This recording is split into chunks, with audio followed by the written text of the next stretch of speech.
제 이름은 김금자, 나이는 73입니다.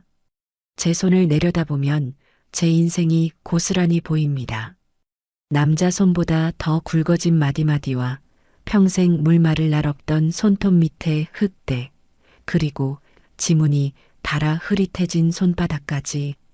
이 손으로 새벽동이 트기 전부터 시장에 나가 채소를 다듬고 한겨울에는 발을 동동 구르며 시래기를 엮고 한여름 뙤약볕 아래에서는 땀으로 목욕하며 옥수수를 쪘습니다.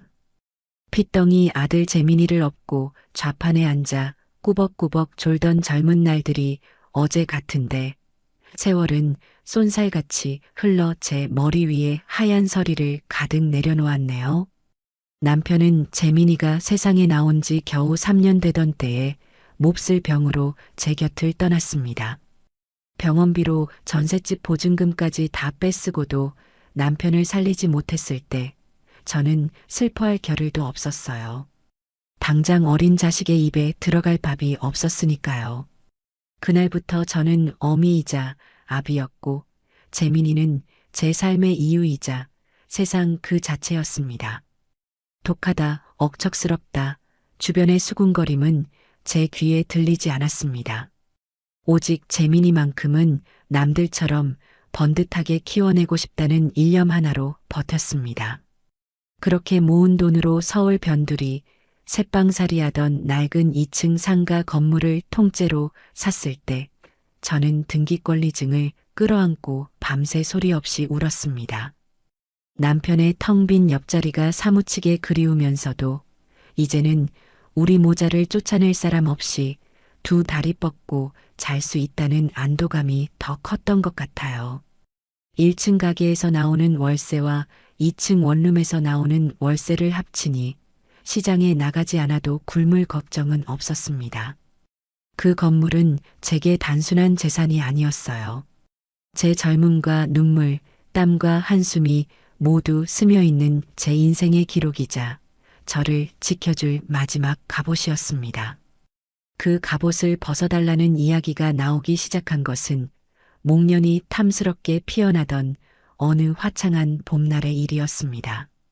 어머니, 저희 왔어요. 어머니 좋아하시는 갈비찜 넉넉하게 해왔어요. 현관문이 열리기가 무섭게 며느리 다영이의 낭낭한 목소리가 먼저 집안을 채웠습니다. 그 뒤로 멀대 같은 아들 재민이가 어색하게 웃으며 따라 들어왔죠. 다영이는 솜씨 좋게 갈비찜을 냄비에 덜어대우고 재민이는 제가 좋아하는 과일을 깎아 접시에 예쁘게 담아내왔습니다.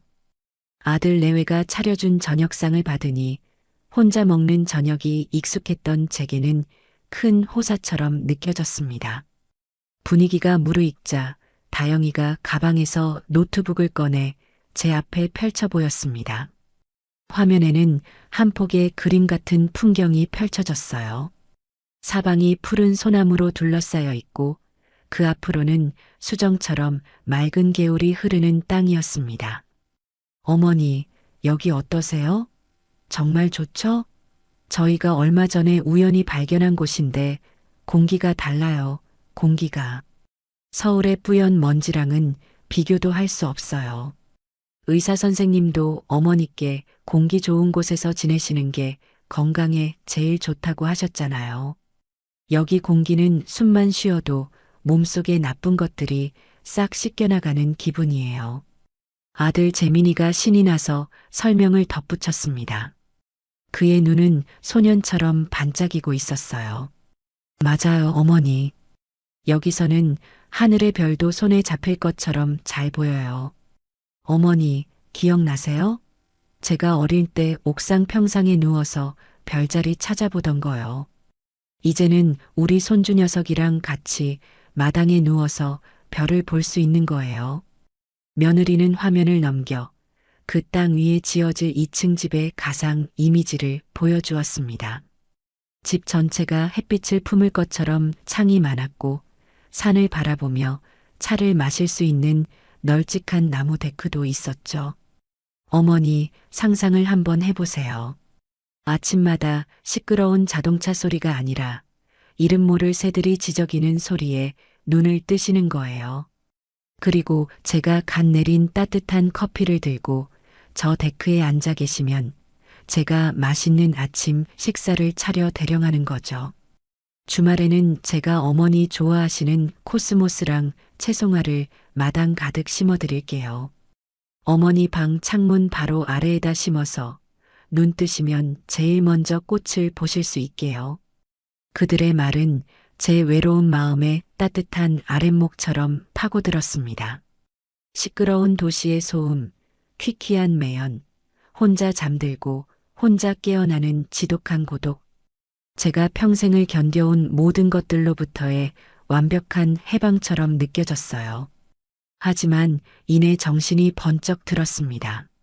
참 좋은 꿈 같은 이야기다만 저런 꿈을 현실로 만들려면 돈이 있어야지. 니들한테 그런 돈이 어디 있니?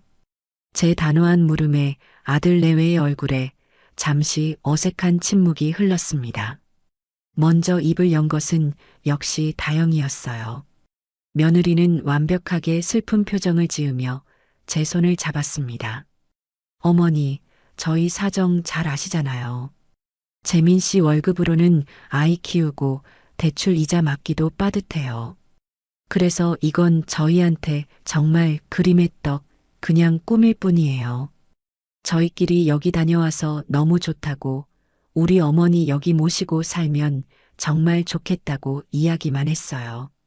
어머니의 그 건물이 없었다면 저희는 감히 이런 상상조차 못했을 거예요. 그 말은 비수처럼 날아와 제 가슴에 박혔습니다. 제 건물을 팔아 그들의 꿈을 이뤄달라는 세상에서 가장 아름답고 잔인한 요구였죠. 저희가 돈 한 푼 없어서 죄송해요. 그래서 더더욱 어머니께 이런 말씀드리는 게 불효인 줄 알지만 어머니, 저희 정말 잘할 수 있어요. 평생 어머니 발 씻겨드리며 모실게요. 제발 저희 가족의 꿈 그리고 어머니의 편안한 노후를 이룰 수 있게 도와주세요. 그날 밤 저는 잠들지 못했습니다. 다음 날 저는 평소보다 일찍 집을 나섰습니다. 버스를 타고 몇 정거장을 달려 제 이름으로 된 작은 상가 건물 앞에 섰어요. 1층 식당에서는 젊은 부부가 아침 장사를 준비하며 웃고 있었고 2층 원룸 창가에는 고시생 아가씨의 책상 불빛이 새어 나오고 있었습니다. 저 건물은 저 혼자만의 것이 아니었어요. 저곳에 새 들어 사는 사람들의 희망과 꿈이 함께 담겨 있는 공간이었습니다. 건물의 차가운 벽에 손을 대자 제 젊은 날의 고생이 고스란히 느껴지는 것 같아 눈시울이 뜨거워졌습니다. 내가 이걸 어떻게 팔아? 한참을 서성이다 발길을 돌렸지만 눈앞에는 아들의 간절한 얼굴과 며느리의 눈물이 어른거렸습니다. 결국 저는 자식의 꿈에 제 인생 전부를 걸기로 했습니다. 부동산에 건물을 내놓자 좋은 가격에 사겠다는 사람이 금방 나타났습니다. 은행 창구에 앉아 제 평생이 담긴 돈이 아들의 통장으로 넘어가는 것을 멍하니 바라보았습니다. 제 통장 잔고는 순식간에 몇만 원짜리로 쪼그라들었지만 저는 애써 웃으며 말했습니다. 이제 네가 우리 집 가장이다. 어깨 쫙 펴고 살아라. 집이 거의 다 지어져 갈 무렵 이번에는 아들이 제게 차 이야기를 꺼냈습니다. 새로 이사갈 동네는 다들 사는 수준이 있는데 낡은 국산차는 좀 창피하다는 것이었죠. 며느리는 옆에서 거들었습니다. 어머니, 그리고 그런 전원주택에 낡은 차가 서 있으면 동네 사람들이 뭐라고 하겠어요. 아들 며느리가 늙은 어머니 재산 뺏어서 집 짓고 정작 어머니 차는 낡은 거 태워드린다고 손가락질할 거예요. 번듯한 차 한 대 있어야 우리 가족 전체의 체면이 서는 거예요. 다 어머니를 위해서 그러는 거죠. 참으로 기가 막힌 논리였지만 저는 더 이상 반박할 힘도 없었습니다. 저는 그들을 데리고 수입차 전시장을 찾았습니다. 아들은 가장 비싼 독일제 세단 앞에서 떠날 줄을 몰랐죠. 가격을 보니 눈앞이 아찔했지만 저는 이미 브레이크가 고장난 기차처럼 멈출 수가 없었습니다. 계약서를 작성하려 할 때 저는 제 마지막 남은 이성을 쥐어짜 제안했습니다. 잠깐, 이왕 살 거면 똑똑하게 사야지. 그 차 내 이름으로 등록해라. 제 말에 아들 내외는 의아한 표정을 지었습니다. 저는 차분히 설명했어요. 내가 운전 경력도 너희보다 많고 그동안 사고 한 번 안 내서 보험 등급이 최고야. 니들 이름으로 하는 것보다 내 이름으로 하면 1년에 보험료도 많이 아낄 수 있어. 그 돈 모아서 손주 과자라도 하나 더 사줘라. 어미가 되어서 그 정도 머리는 써야지. 그것은 제가 할 수 있는 마지막 현실적인 조언이었습니다. 제 모든 것을 내어주면서도 어떻게든 한 푼이라도 아껴주고 싶은 어미의 마음이었죠. 다영이는 역시 지혜로우시다며 손뼉을 쳤고 차는 제 명의로 등록되었습니다. 그리고 마침내 이삿날이 밝았습니다. 제 낡은 가구들이 새 집에 들어가자 값비싼 새 가구들 사이에서 초라하게 기가 죽는 것만 같았습니다. 며느리는 제게 1층 구석에 작은 방을 내어주며 말했습니다. 어머니, 저희가 일부러 이 방으로 해드렸어요. 전문가한테 물어보니까 2층에 강한 햇볕은 노인분들 피부랑 눈에 아주 안 좋대요. 그래서 어머니 건강 생각해서 일부러 제일 아늑한 1층으로 모신 거예요. 저희 마음 아시죠? 그럴듯한 변명이었지만 이미 2층의 가장 크고 좋은 방은 그들의 침실로 꾸며져 있었습니다. 이사를 대충 마치고 저녁이 되자 아들 내외는 새 차를 길들여야 한다며 신나게 드라이브를 나섰습니다. 저는 창가에 홀로 서서 멀어져 가는 차를 바라보았어요. 제 성을 허물어 그들에게 왕국을 만들어 주었고 제 마지막 남은 쌈짓돈을 털어 그들에게 번쩍이는 마차를 사주었습니다. 그 왕국에서 제가 얻은 것은 가장 작고 초라한 방 한 칸. 그때였습니다. 제 심장 한구석에서 바늘처럼 날카로운 통증과 함께 아주 서늘한 예감이 처음으로 고개를 들기 시작한 것이 새 집에서의 생활에 익숙해지기 위한 저만의 노력이 시작된 것은 이사한 지 2주가 조금 지났을 무렵이었습니다. 텅 빈 집의 고요함과 아들 내외의 무관심 속에서 저는 제가 살아있다는 감각을 느끼고 싶었어요. 무엇보다 평생을 함께 울고 웃었던 옛 친구들이 보고 싶었습니다. 시장에서 좌판을 할 때 바로 옆자리에서 함께 채소를 팔던 옥자, 언니, 건어물 가게를 하던 순이 엄마. 그들은 제게 단순한 친구가 아니라 피를 나누지 않은 자매나 마찬가지였습니다. 저는 용기를 내어 그들을 새 집으로 초대하기로 마음먹었습니다. 제 평생의 결실인 이 멋진 집을 친구들에게 자랑하고 싶은 마음도 조금은 있었지요. 제가 며느리 다영이에게 주말에 손님을 좀 초대하고 싶다고 이야기했을 때 그녀의 얼굴에는 순간적으로 경계심과 귀찮음이 스쳐 지나갔습니다. 하지만 그녀는 곧 특유의 상냥한 가면을 쓰고 활짝 웃으며 말했습니다. 어머, 손님이요? 물론이죠, 어머님. 어떤 분들인데요? 응, 시장에서 나랑 같이 고생했던 오랜 친구들이야. 딱 2사람만 불러서 조촐하게 밥이나 한 끼 먹으려고. 제 말에 다영이의 미간이 아주 미세하게 찌푸려지는 것을 저는 놓치지 않았습니다. 시장이라는 단어가 그녀의 심기를 건드린 모양이었습니다. 아, 시장 친구분들이요. 그러시구나. 그럼요, 당연히 초대하셔야죠. 집들이도 제대로 못했는데 잘 됐네요. 음식은 제가 요즘 잘 나가는 출장 뷔페라도 불러드릴까요? 어머님 힘드신데 음식 준비까지 하시려면 고생이시잖아요. 며느리의 제안은 겉보기에는 저를 위하는 것 같았지만 그 속내는 훤히 들여다 보였습니다. 제 시장 친구들이 먹을 음식을 제 손으로 직접 차리는 것이 탐탁지 않았던 것이죠. 아마도 제가 만든 투박한 음식들이 이 집의 품격과 어울리지 않는다고 생각했을 겁니다. 아니다. 내가 내 친구들 먹일 밥인데 내 손으로 직접 해야지. 출장 뷔페는 무슨. 그냥 내가 알아서 할 테니 너는 신경 쓰지 마라. 제 단호한 대답에 며느리는 더 이상 고집을 부리지 않았습니다. 대신 그녀는 몇 가지 조건을 덧붙이는 것을 잊지 않았죠. 그럼요, 어머님. 그럼 그렇게 하세요. 대신 친구분들 오시면 현관에서 신발은 꼭 신발장에 넣어달라고 말씀해 주시고요.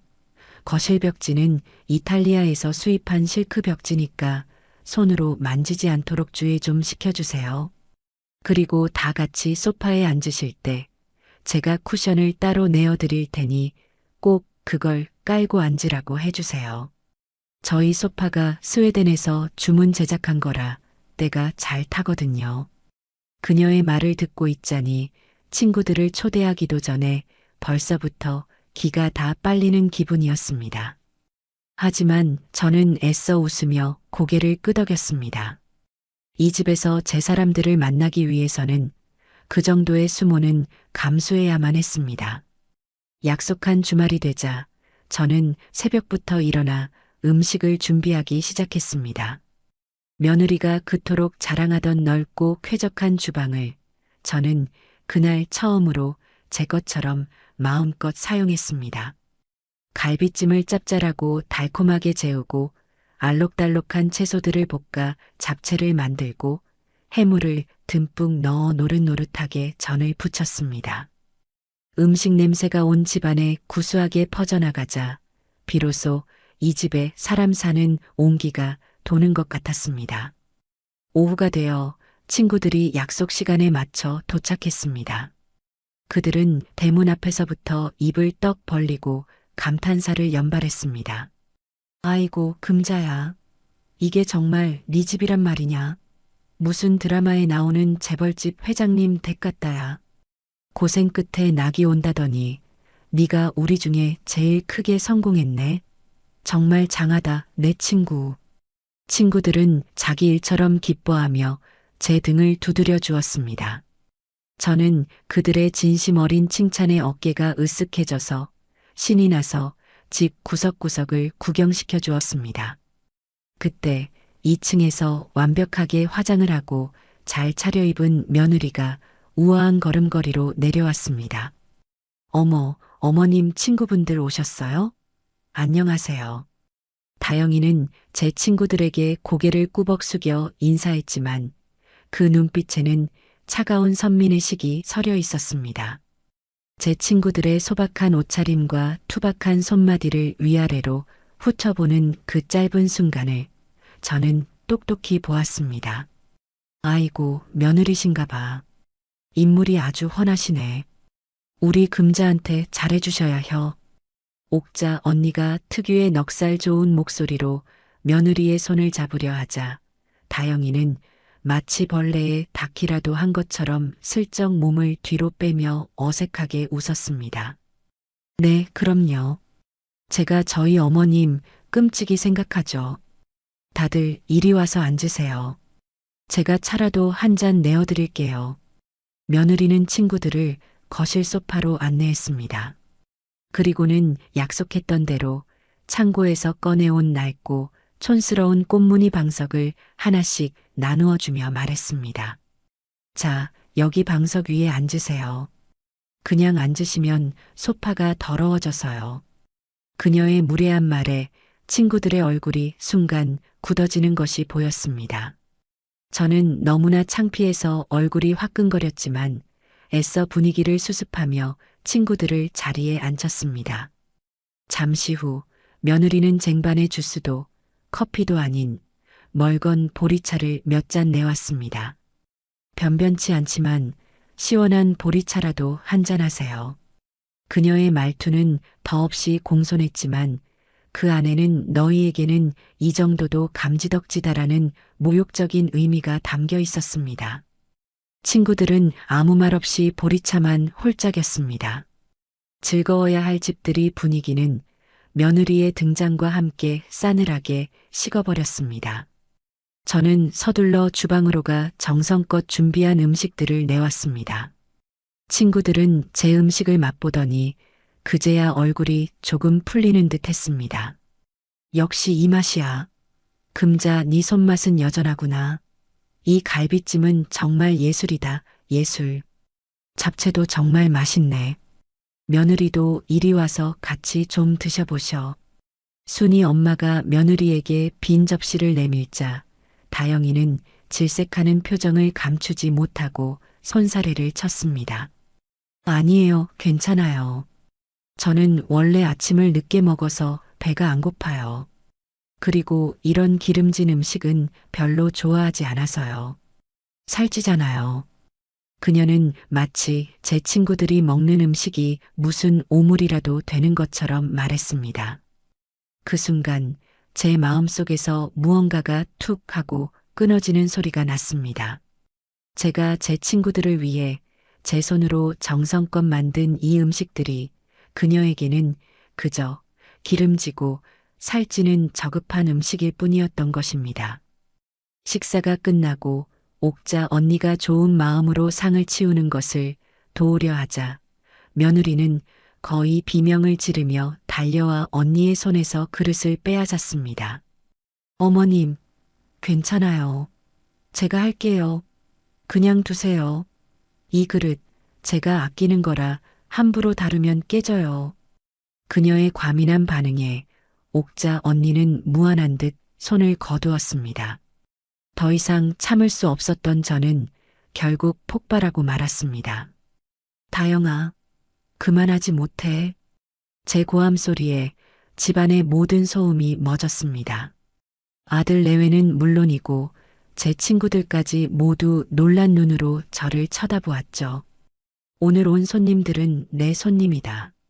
네 손님이 아니라 내 손님에게 음식을 내고 상을 치우는 것은 이 집 주인인 내가 알아서 할 일이야. 넌 더 이상 참견하지 말고 네 방으로 올라가 있거라. 제 단호한 말에 며느리는 얼굴이 새빨개졌지만 여러 사람이 보는 앞에서 더 이상 제게 대들지는 못했습니다. 그녀는 저를 한번 쏘아보고는 쿵쿵거리는 발소리와 함께 2층으로 올라가 버렸습니다.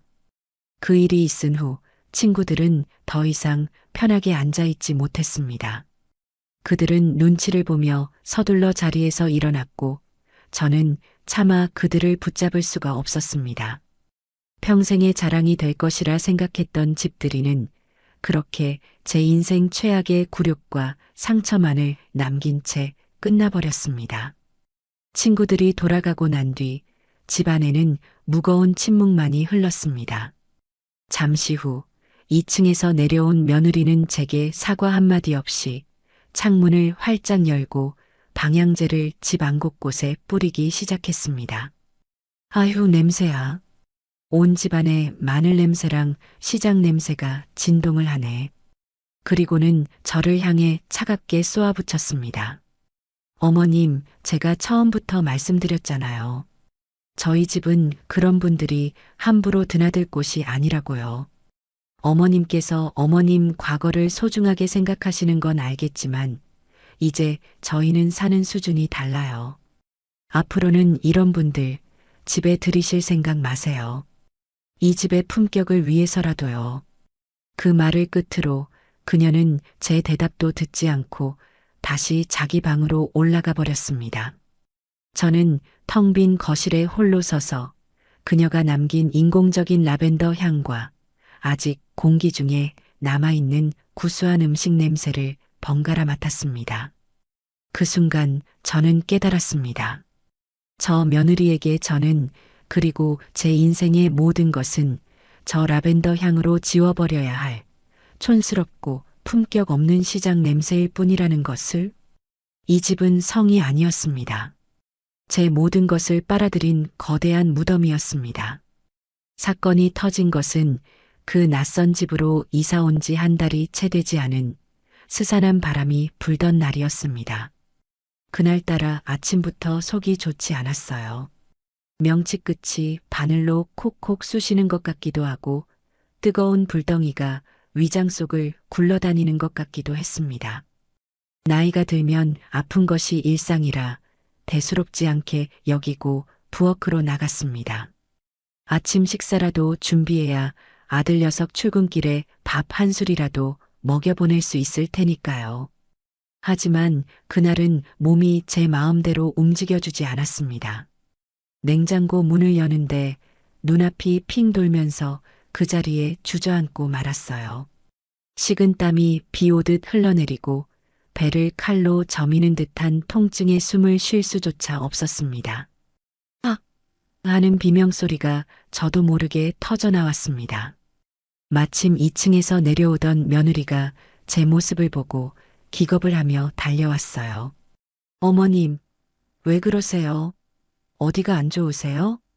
다영이의 목소리에는 분명 걱정이 담겨 있었지만 저는 그 순간에도 아침부터 이게 무슨 패기치는 짓인가 하는 미안함이 먼저 들었습니다. 저는 간신히 고통을 참으며 말했습니다. 배가 너무 아프구나. 병원에 좀 가야 할 것 같다. 병원요? 지금요? 며느리의 얼굴에 찰나의 망설임과 짜증이 스쳐 지나가는 것을 저는 똑똑히 보았습니다.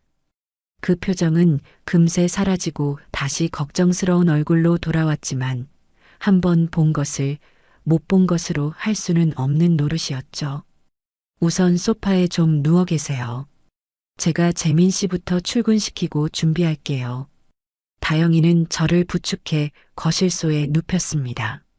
저는 아픈 와중에도 출근 준비를 하는 아들 내외의 분주한 소리를 들으며 눈을 감았습니다.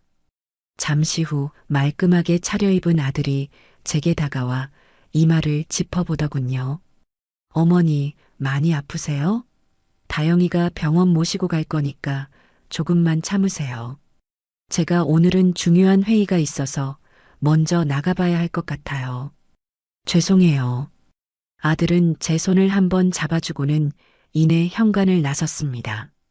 그 뒷모습이 어찌나 멀게 느껴지던지 저는 차마 아들을 부를 수가 없었습니다. 아들이 나가고 한참이 지나서야 며느리는 화장을 곱게 하고 옷을 차려입고 내려왔습니다. 제 고통스러운 신음소리보다 그녀의 외출 준비 시간이 더 길게 느껴지는 것은 아마 제 기분 탓만은 아니었을 겁니다. 어머님, 이제 가요. 제가 근처에서 제일 큰 병원으로 알아봤어요. 며느리는 저를 부축하여 마당에 서 있는 검은색 세단에 태웠습니다. 제가 사준 바로 그 차였죠. 새 차의 가죽 시트는 아직도 낯선 냄새를 풍기고 있었습니다.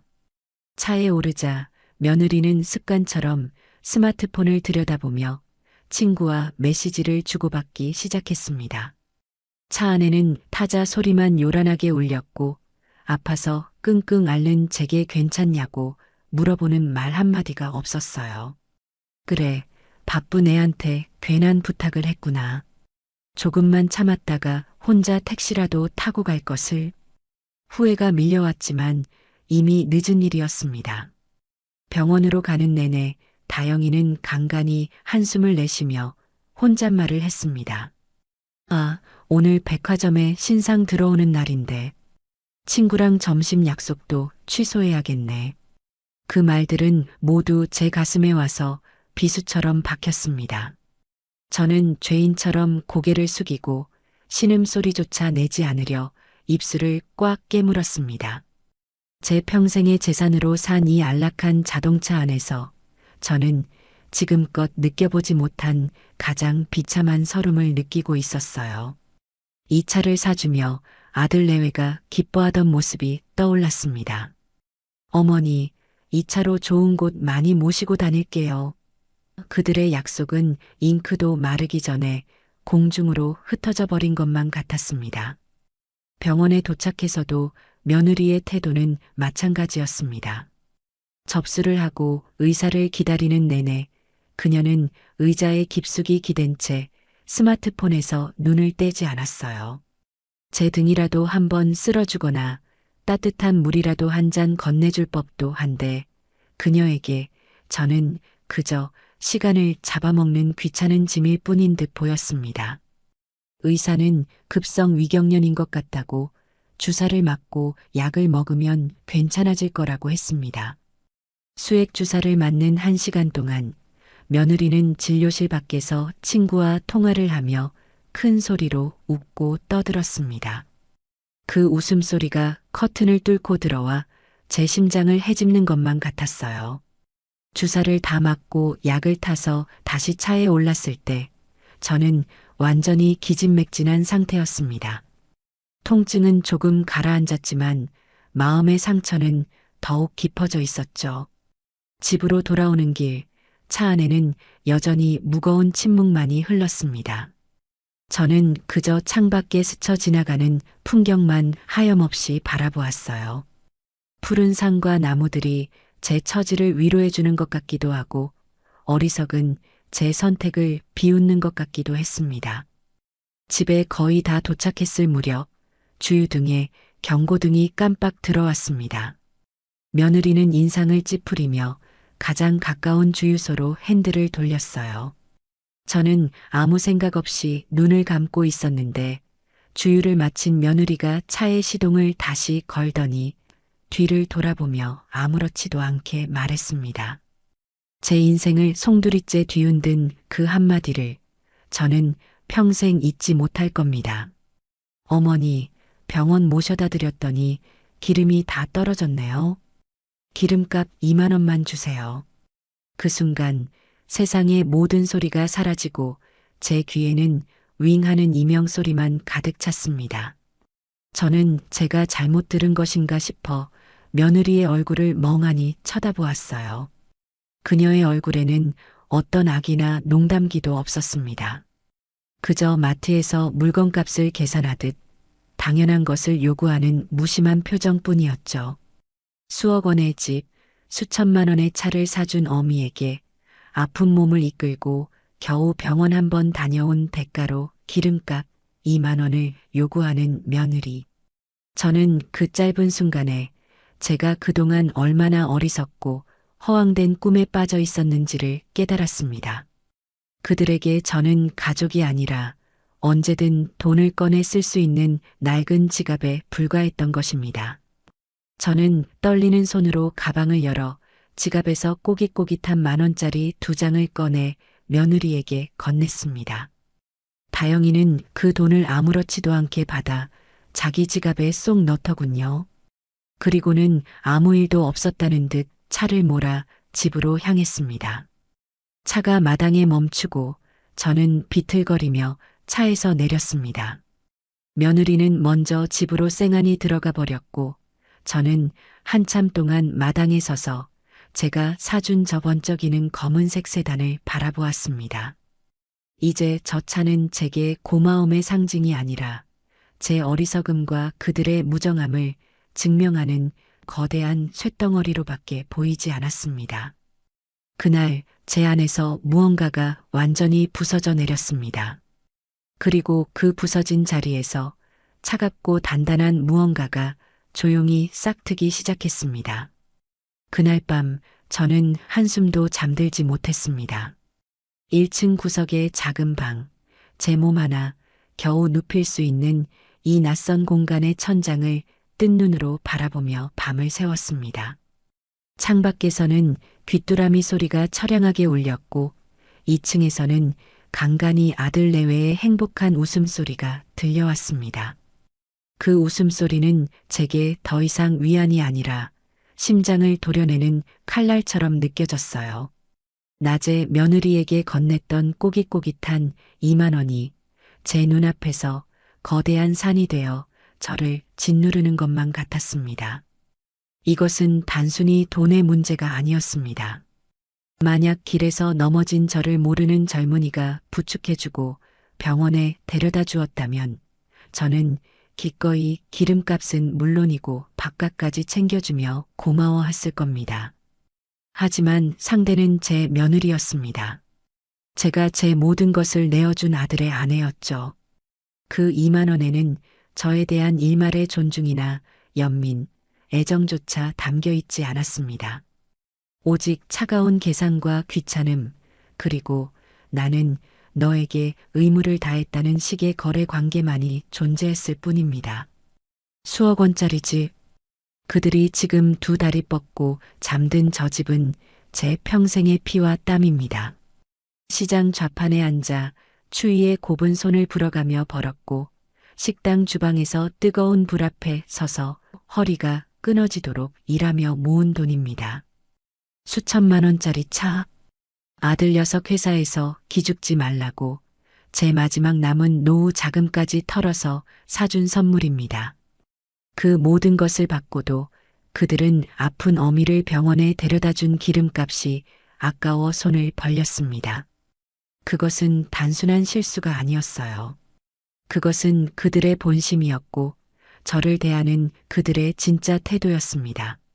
그들에게 저는 더 이상 어머니가 아니라 모든 것을 빼앗기고 이제는 껍데기만 남은 비용일 뿐이었습니다. 저는 어둠 속에서 조용히 눈물을 흘렸습니다.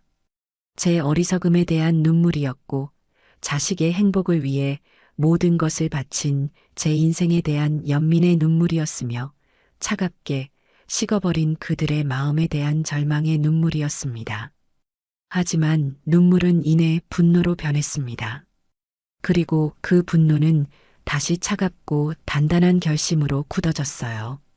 그래, 내가 바보였다. 자식의 행복이 곧 내 행복이라는 헛된 믿음에 빠져 모든 것을 내어준 내가 천치였다. 하지만 더 이상은 아니다. 내가 내어준 것을 내 방식으로 되찾아오겠다. 밤새 저를 괴롭히던 복통은 거짓말처럼 사라져 있었습니다. 마음의 병이 깊어지니 몸의 병은 사소하게 느껴지는 모양입니다. 동쪽 하늘이 희미하게 밝아오기 시작할 무렵 저는 자리에서 일어났습니다. 제 마음은 그 새벽 공기처럼 차갑고 맑았습니다. 더 이상의 망설임이나 미련은 없었어요. 아침이 되자 아들 내외는 아무 일도 없었다는 듯이 행동했습니다. 며느리는 제게 아침 인사를 건넸고 아들은 신문을 보며 식사를 했죠. 저는 묵묵히 제 몫의 밥을 먹고 자리에서 일어났습니다. 그리고 그들이 출근하기만을 조용히 기다렸습니다. 아들이 제가 사준 그 검은색 세단에 시동을 걸고 며느리가 조수석에 올라타는 모습을 창문으로 지켜보았습니다. 차가 시야에서 완전히 사라지자 저는 곧장 전화기를 들었습니다. 인터넷을 뒤져 찾아낸 우리 동네에서 가장 큰 중고차 매매상의 번호였습니다. 수화기 너머로 젊은 남자의 목소리가 들렸습니다. 네, 중고차 최고가 매입 전문 모터스입니다. 저는 제 목소리가 조금도 떨리지 않는다는 사실에 스스로 놀랐습니다. 여기 와서 차 좀 가져가세요. 작년에 출고한 독일제 세단입니다. 주행거리도 거의 없고요. 아, 네, 고객님. 바로 출발하겠습니다. 30분 안에 도착할 겁니다. 전화를 끊고 저는 방으로 들어가 제 인감도장과 자동차 등록증을 챙겼습니다. 모든 것이 순조로웠습니다. 약속된 시간이 되자 최고가 매입이라고 쓰인 요란한 스티커를 붙인 트럭 한 대가 집 앞에 멈춰 섰습니다. 차에서 내린 젊은 남자는 제 검은색 세단을 보더니 휘파람을 불며 감탄했어요. 와, 사모님. 이거 그냥 새 차나 다름없네요. 관리 정말 잘하셨습니다. 왜 이렇게 빨리 파시는 거예요? 그냥 나한테는 좀 과분한 차인 것 같아서요. 저는 무심하게 대답하며 그를 집 안으로 안내했습니다. 거실 테이블에 마주 앉아 그는 차의 상태를 꼼꼼히 체크한 서류를 보여주며 매입 가격을 제시했습니다. 제가 생각했던 것보다 괜찮은 금액이었어요. 저는 그 자리에서 바로 매매 계약서에 인감도장을 찍었습니다. 모든 절차는 1시간도 채 걸리지 않았습니다. 남자는 제게 두툼한 돈 봉투를 건넸고 함께 나온 견인차 기사는 제 세단을 견인차에 단단히 고정시키기 시작했습니다. 저는 마당에 서서 그 모든 과정을 묵묵히 지켜보았습니다. 아들 내외가 그렇게나 자랑스러워하던 그들의 성공과 허영심의 상징이었던 번쩍이는 검은색 세단이 무력하게 견인차 위로 끌려 올라갔습니다. 그리고는 제가 사는 이 동네를 천천히 빠져나갔죠. 그 모습이 제 눈에서 완전히 사라질 때까지 저는 한 발짝도 움직이지 않았습니다. 이상하게도 마음 한구석이 아프거나 서운하지 않았습니다. 오히려 오랫동안 저를 짓누르고 있던 무거운 돌덩이가 쑥 내려가는 것처럼 속이 다 후련했습니다. 그것은 제 어리석었던 과거와의 완전한 결별 선언이었습니다. 집 안으로 돌아온 저는 매매상이 건넨 돈다발을 테이블 위에 펼쳐놓았습니다. 그리고 그중 일부를 챙겨 들고 다시 집을 나섰습니다. 버스를 타고 읍내로 나가 가장 가까운 국산차 영업점을 찾아갔습니다. 그리고 그곳에서 가장 작고 실용적인 경차 한 대를 계약했어요. 남은 돈은 은행에 들러 제 명의의 새로운 예금 통장을 만들어 모두 입금했습니다. 모든 일을 마치고 집으로 돌아오는 버스 창가에 앉아 저는 오랜만에 편안한 마음으로 바깥 풍경을 구경했습니다. 이제부터 제 인생의 운전대는 제가 직접 잡고 제가 가고 싶은 길을 갈 것입니다. 텅 비어버린 주차장을 보니 오히려 마음이 평화로웠습니다. 이제 곧 불어닥칠 폭풍우를 기다리는 고요하고 완전한 평화였습니다. 그날 저녁 저는 평소보다 조금 더 정성껏 저녁을 준비했습니다. 보글보글 끓는 된장찌개의 구수한 냄새가 온 집안에 퍼져나갔어요. 제가 거실 테이블에 앉아 조용히 식사를 시작할 무렵 현관문이 열리고 아들 내외가 들어왔습니다. 평소와 다름없이 그들은 제잘거리며 들어섰습니다. 아, 오늘 부장님 때문에 정말 스트레스 받아 죽는 줄 알았네. 고생했어요, 여보. 얼른 씻고 저녁 먹자. 오늘따라 유난히 맛있는 냄새가 나네. 그들의 즐거운 대화는 마당을 가로질러 거실 창에 다다랐을 때 칼로 자른 듯 뚝 끊겼습니다. 저는 그들의 시선이 어디에 머물렀을지 보지 않아도 알 수 있었어요. 항상 그 자리에 위풍당당하게 서 있던 그들의 자존심이었던 검은색 세단이 사라진 텅 빈 주차장. 잠시 동안 무거운 침묵이 흘렀습니다. 이윽고 다급한 발소리와 함께 현관문이 벌컥 열렸습니다. 어머니, 어머니, 차 어디 갔어요? 차? 아들 재민이가 하얗게 질린 얼굴로 집 안으로 뛰어들어오며 소리쳤습니다. 며느리 다영이 역시 당황한 기색이 역력한 얼굴로 그 뒤를 따랐죠. 그들은 마치 집 안 어딘가에 제가 차를 숨겨놓기라도 한 것처럼 거실과 부엌을 두리번거렸습니다. 저는 태연하게 된장찌개를 한술 뜨고 나서 천천히 입을 열었습니다. 차? 무슨 차 말하는 거니? 무슨 차긴요? 우리 차요. 주차장에 있던 검은색 차. 누가 훔쳐간 거 아니에요? 빨리 경찰에 신고해야 해요. 재민이는 금방이라도 울음을 터뜨릴 것처럼 허둥대며 주머니에서 휴대폰을 꺼내 들었습니다. 저는 그런 아들을 조용히 제지했습니다.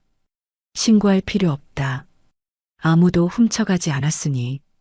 제 차분한 목소리에 아들 내외는 의아한 표정으로 저를 바라보았습니다. 며느리가 조심스럽게 물었어요. 그럼 차가 어디 있는데요, 어머님? 누가 잠시 빌려가기라도 한 거예요? 저는 숟가락을 내려놓고 그들의 얼굴을 똑바로 쳐다보며 말했습니다. 제 인생에서 가장 통쾌하고 또 가장 슬픈 한마디였습니다. 내가 팔았다. 네. 뭘 팔아요? 그 차, 내가 오늘 오전에 중고차 매매상 불러서 팔아버렸다. 제 말에 아들 내외의 얼굴은 그야말로 새하얗게 굳어버렸습니다. 잠시 동안 그들은 제가 한 말의 의미를 이해하지 못하는 듯 보였어요. 거실에는 오직 찌개가 끓는 소리만이 작게 들려왔습니다. 가장 먼저 정신을 차린 것은 며느리였습니다. 그녀는 날카로운 목소리로 소리쳤습니다. 어머니, 지금 제정신이세요? 그걸 왜 어머니 마음대로 팔아요? 그게 어떤 차인데? 아들 역시 상황 파악이 된 듯 믿을 수 없다는 표정으로 제게 다가와 절규하듯 물었습니다. 어머니, 정말이에요? 왜요? 왜 우리한테 말 한마디 없이 그런 결정을 하세요? 도대체 이유가 뭐예요? 저는 자리에서 일어나 그들에게 천천히 다가갔습니다. 그리고 제 평생의 분노와 서름, 그리고 어미로서의 마지막 가르침을 담아 말했습니다. 이유? 이유는 너희가 더 잘 알 텐데. 어제 네 아내가 나한테서 받아간 돈이 얼마였지? 그래, 2만 원. 아픈 늙은 어미 병원 한번 데려다주고 받은 기름값 2만 원. 그깟 2만 원이 아까워서 어미에게 손을 벌리는 아들 내외에게 수천만 원짜리 외제차는 사치인 것 같아서 그랬다. 니들이 감당할 수 있는 수준의 차를 타는 게 맞는 것 같아서 내가 정리해 준 거야. 제 말은 거실의 공기를 얼어붙게 만들었습니다. 며느리는 얼굴이 새빨개졌다가 새하얘지기를 반복하더니 이내 뻔뻔하게도 변명을 늘어놓기 시작했어요. 어머님, 그걸 그렇게 오해하시면 어떡해요. 저는 그냥 농담한 거였어요. 어머님이랑 좀 더 친해지고 싶어서 장난친 거라고요. 농담? 저는 실소를 터뜨렸습니다. 내 돈 2만 원을 네 지갑에 쑤셔 넣을 때 네 얼굴은 조금도 농담하는 것 같지 않더구나. 그리고 설령 그게 농담이었다고 치자. 아픈 시어머니를 상대로 그런 저급한 농담을 하는 며느리에게 내가 과연 수천만 원짜리 선물을 계속 쥐어줘야 할 이유가 있을까? 제 논리적인 반박에 며느리는 말문이 막힌 듯 입술만 달싹였습니다. 그러자 이번에는 아들이 나섰습니다. 그는 감정에 호소하는 방법을 택했죠. 어머니, 그래도 그렇지 어떻게 저희랑 상의 한마디 없이 차를 팔아버리세요. 그 차가 저한테 얼마나 중요한지 아시면서 이건 정말 너무하신 처사예요. 상해? 그랬구나. 너희는 나한테 상의를 하고 내 전 재산을 가져갔니? 너희는 나한테 상의를 하고 나를 이 집 구석의 작은 방에 밀어 넣었어? 너희가 나를 한 번이라도 진정한 가족으로 어미로 존중했다면 나 역시 너희를 존중했을 게다. 하지만 너희는 나를 존중하지 않았어. 그러니 나도 더 이상 너희를 존중할 필요를 못 느끼겠구나. 그리고 분명히 해두지만 그 차는 내 명의로 된 내 재산이다. 내 재산을 내가 처분하는데 너희 허락받을 이유는 없는 것 같구나. 제 단호한 태도에 아들 내외는 더 이상 아무 말도 하지 못했습니다. 분노와 당혹감, 그리고 약간의 공포가 뒤섞인 표정으로 저를 바라볼 뿐이었죠. 그들의 위선적인 가면이 벗겨지고 맨 얼굴에 탐욕과 이기심이 드러나는 순간이었습니다. 저는 더 이상 그들을 상대하고 싶지 않아 제 방으로 향했습니다. 문을 닫고 들어오자 밖에서 며느리의 앙칼진 목소리와 아들의 한숨 소리가 뒤섞여 들려왔습니다.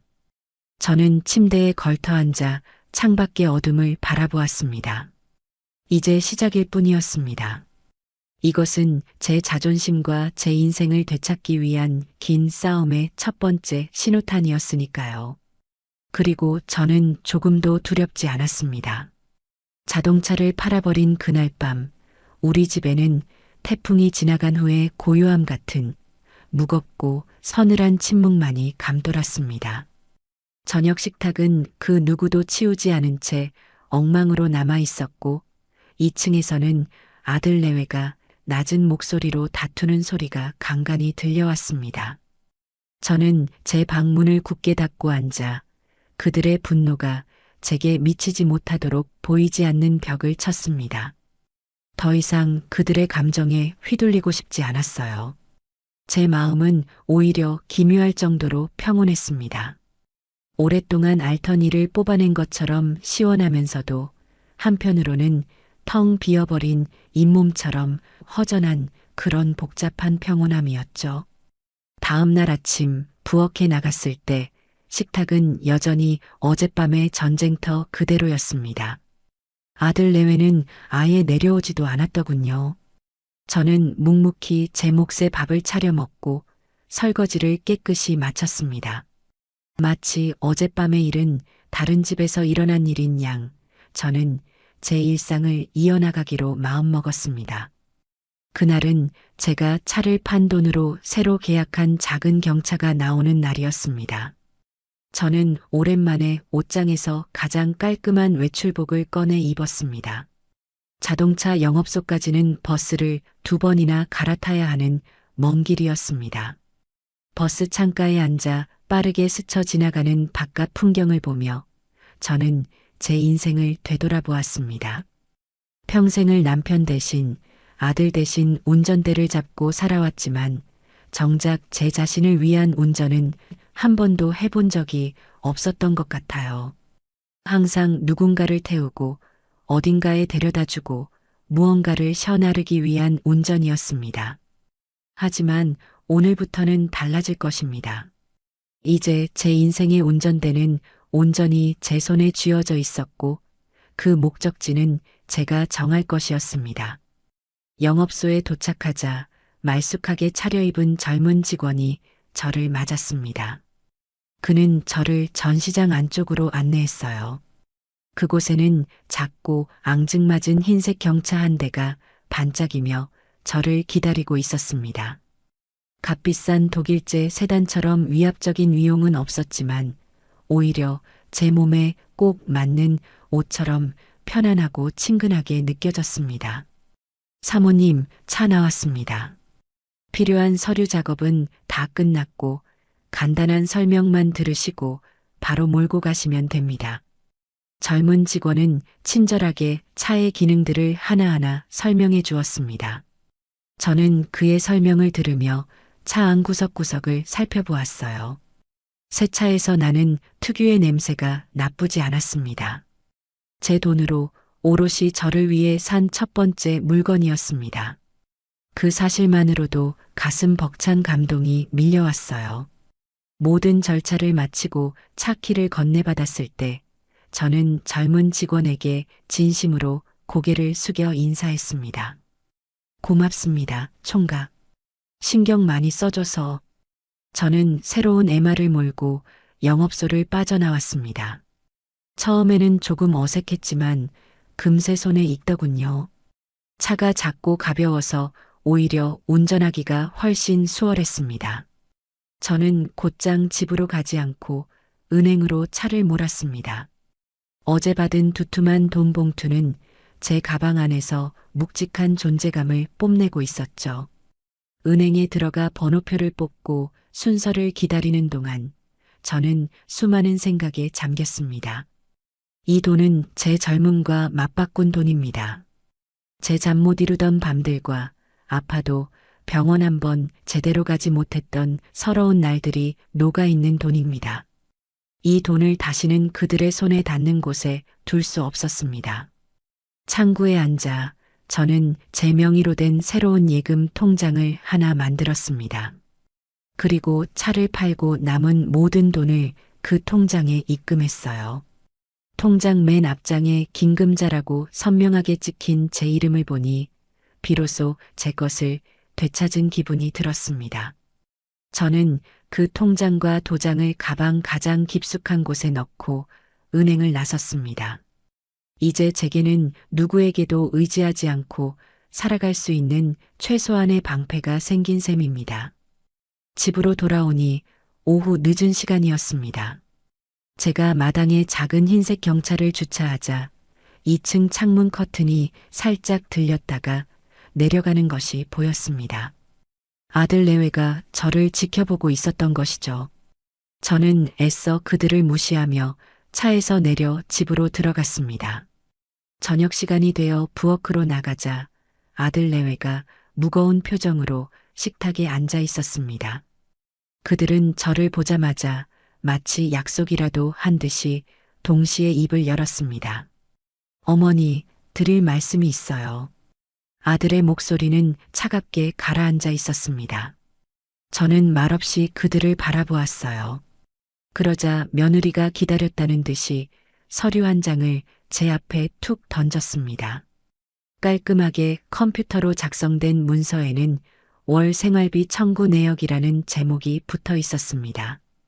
이게 뭐냐? 보시면 모르세요? 저희가 이 집에서 사는데 들어가는 한 달 비용이에요.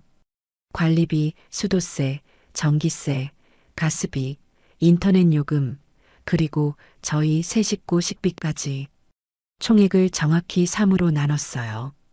앞으로 매달 말일에 어머니 몫은 어머니께서 직접 부담해 주셔야겠어요. 며느리는 팔짱을 낀 채 저를 똑바로 쳐다보며 말했습니다. 그 눈빛에는 더 이상 가식적인 상냥함 따위는 없었습니다. 오직 날카로운 저기와 계산만이 번뜩이고 있었죠. 이 집을 짓는데 제 평생의 재산이 들어갔다는 사실은 그들의 계산법에는 존재하지 않았습니다. 그들은 저를 이 집에 새 들어 사는 세입자 취급을 하고 있는 것이었습니다.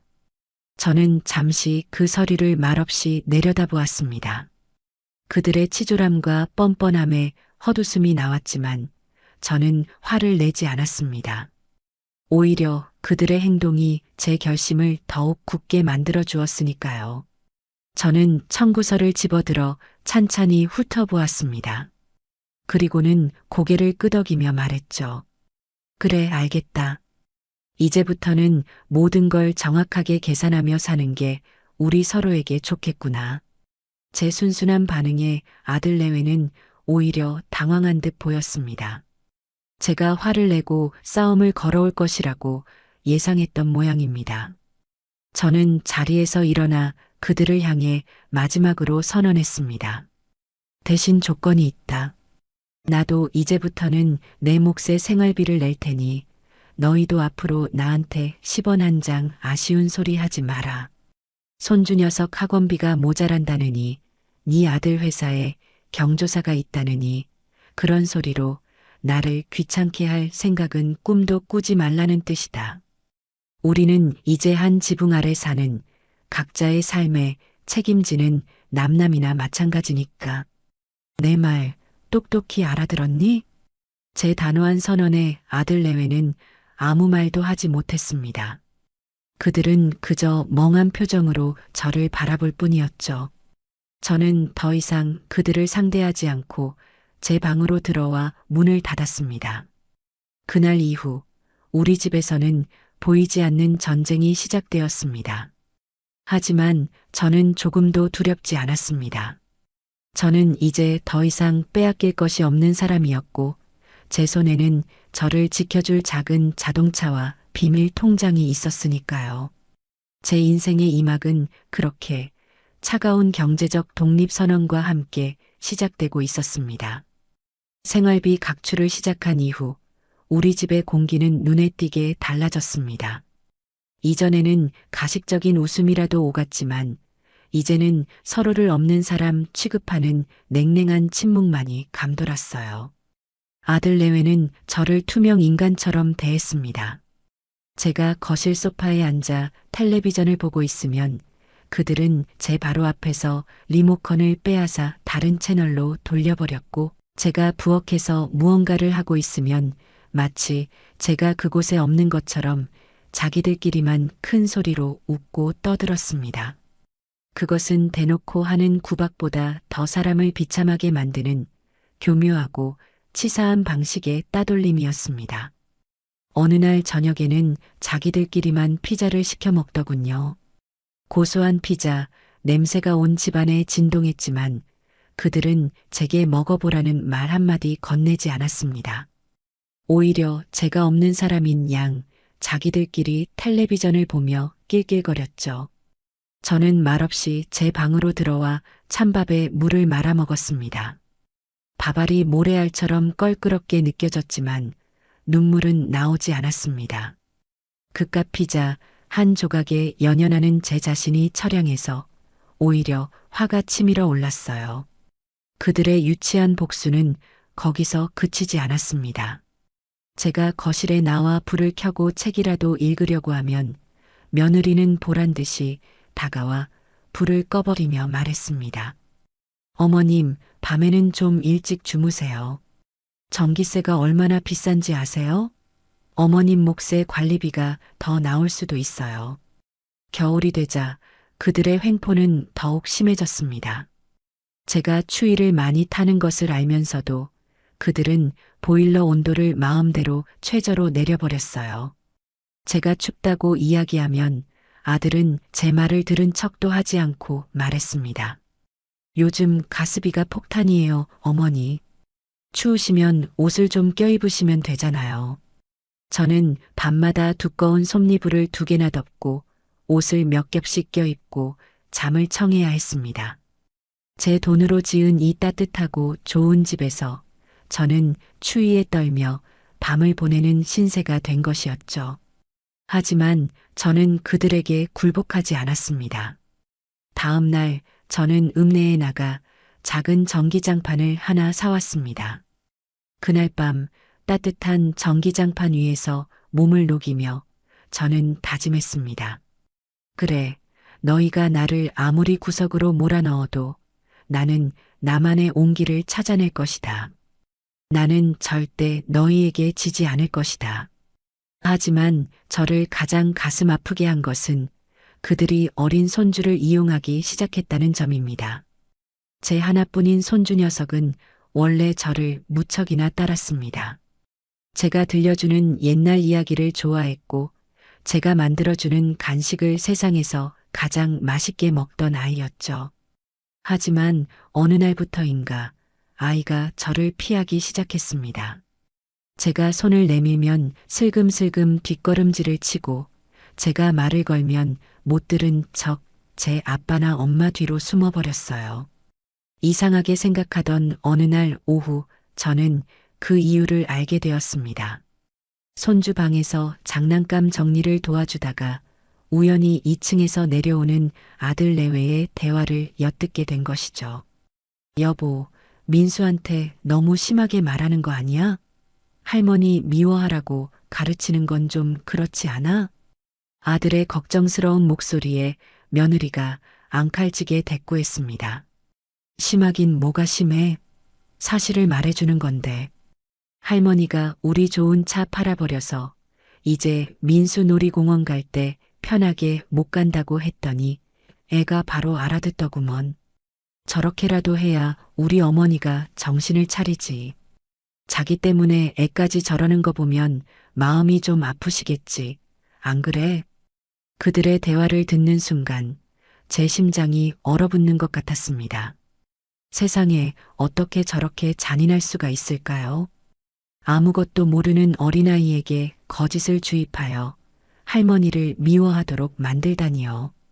그것은 제게 가하는 가장 비겁하고 악랄한 공격이었습니다. 그날 밤 저는 손주가 잠든 것을 확인하고 아이의 방에 몰래 들어갔습니다. 잠든 아이의 얼굴을 쓰다듬으며 저는 소리 없이 눈물을 흘렸습니다. 제 어리석은 선택이 결국에는 사랑하는 손주에게까지 상처를 주게 된 것만 같아 가슴이 미어졌습니다. 그날 이후 저는 집안에서 더욱 고립되었습니다. 유일한 낙이었던 손주와의 시간마저 빼앗기자 저는 숨이 막힐 것 같은 외로움과 무력감에 시달렸습니다. 하루 종일 작은 방에 갇혀 창밖만 하염없이 바라보는 날들이 이어졌어요.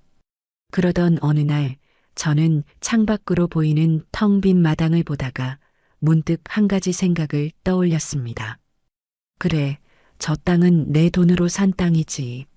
저곳에 내 손으로 무언가를 읽어보자. 다음 날 저는 읍내 농기구상에 들러 작은 호미와 모종삽 그리고 여러 가지 채소 씨앗을 사왔습니다. 그리고 마당 한쪽 구석 햇볕이 가장 잘 드는 곳에 자리를 잡고 땅을 일구기 시작했어요. 딱딱하게 굳은 땅을 호미로 파내고 돌멩이를 골라내는 일은 생각보다 힘들었습니다. 하지만 흙냄새를 맡고 제 손으로 땅을 어루만지니 이상하게도 그동안 꽉 막혀 있던 가슴이 조금씩 풀리는 기분이 들었습니다. 저는 그곳에 상추와 쑥갓, 고추와 토마토 모종을 정성껏 심었습니다. 제가 텃밭을 가꾸는 모습을 본 며느리는 길길이 날뛰었습니다. 어머님, 지금 뭐 하시는 거예요? 이 고급 주택 마당에 흙 파고 이게 무슨 짓이에요? 집 품격 떨어지게.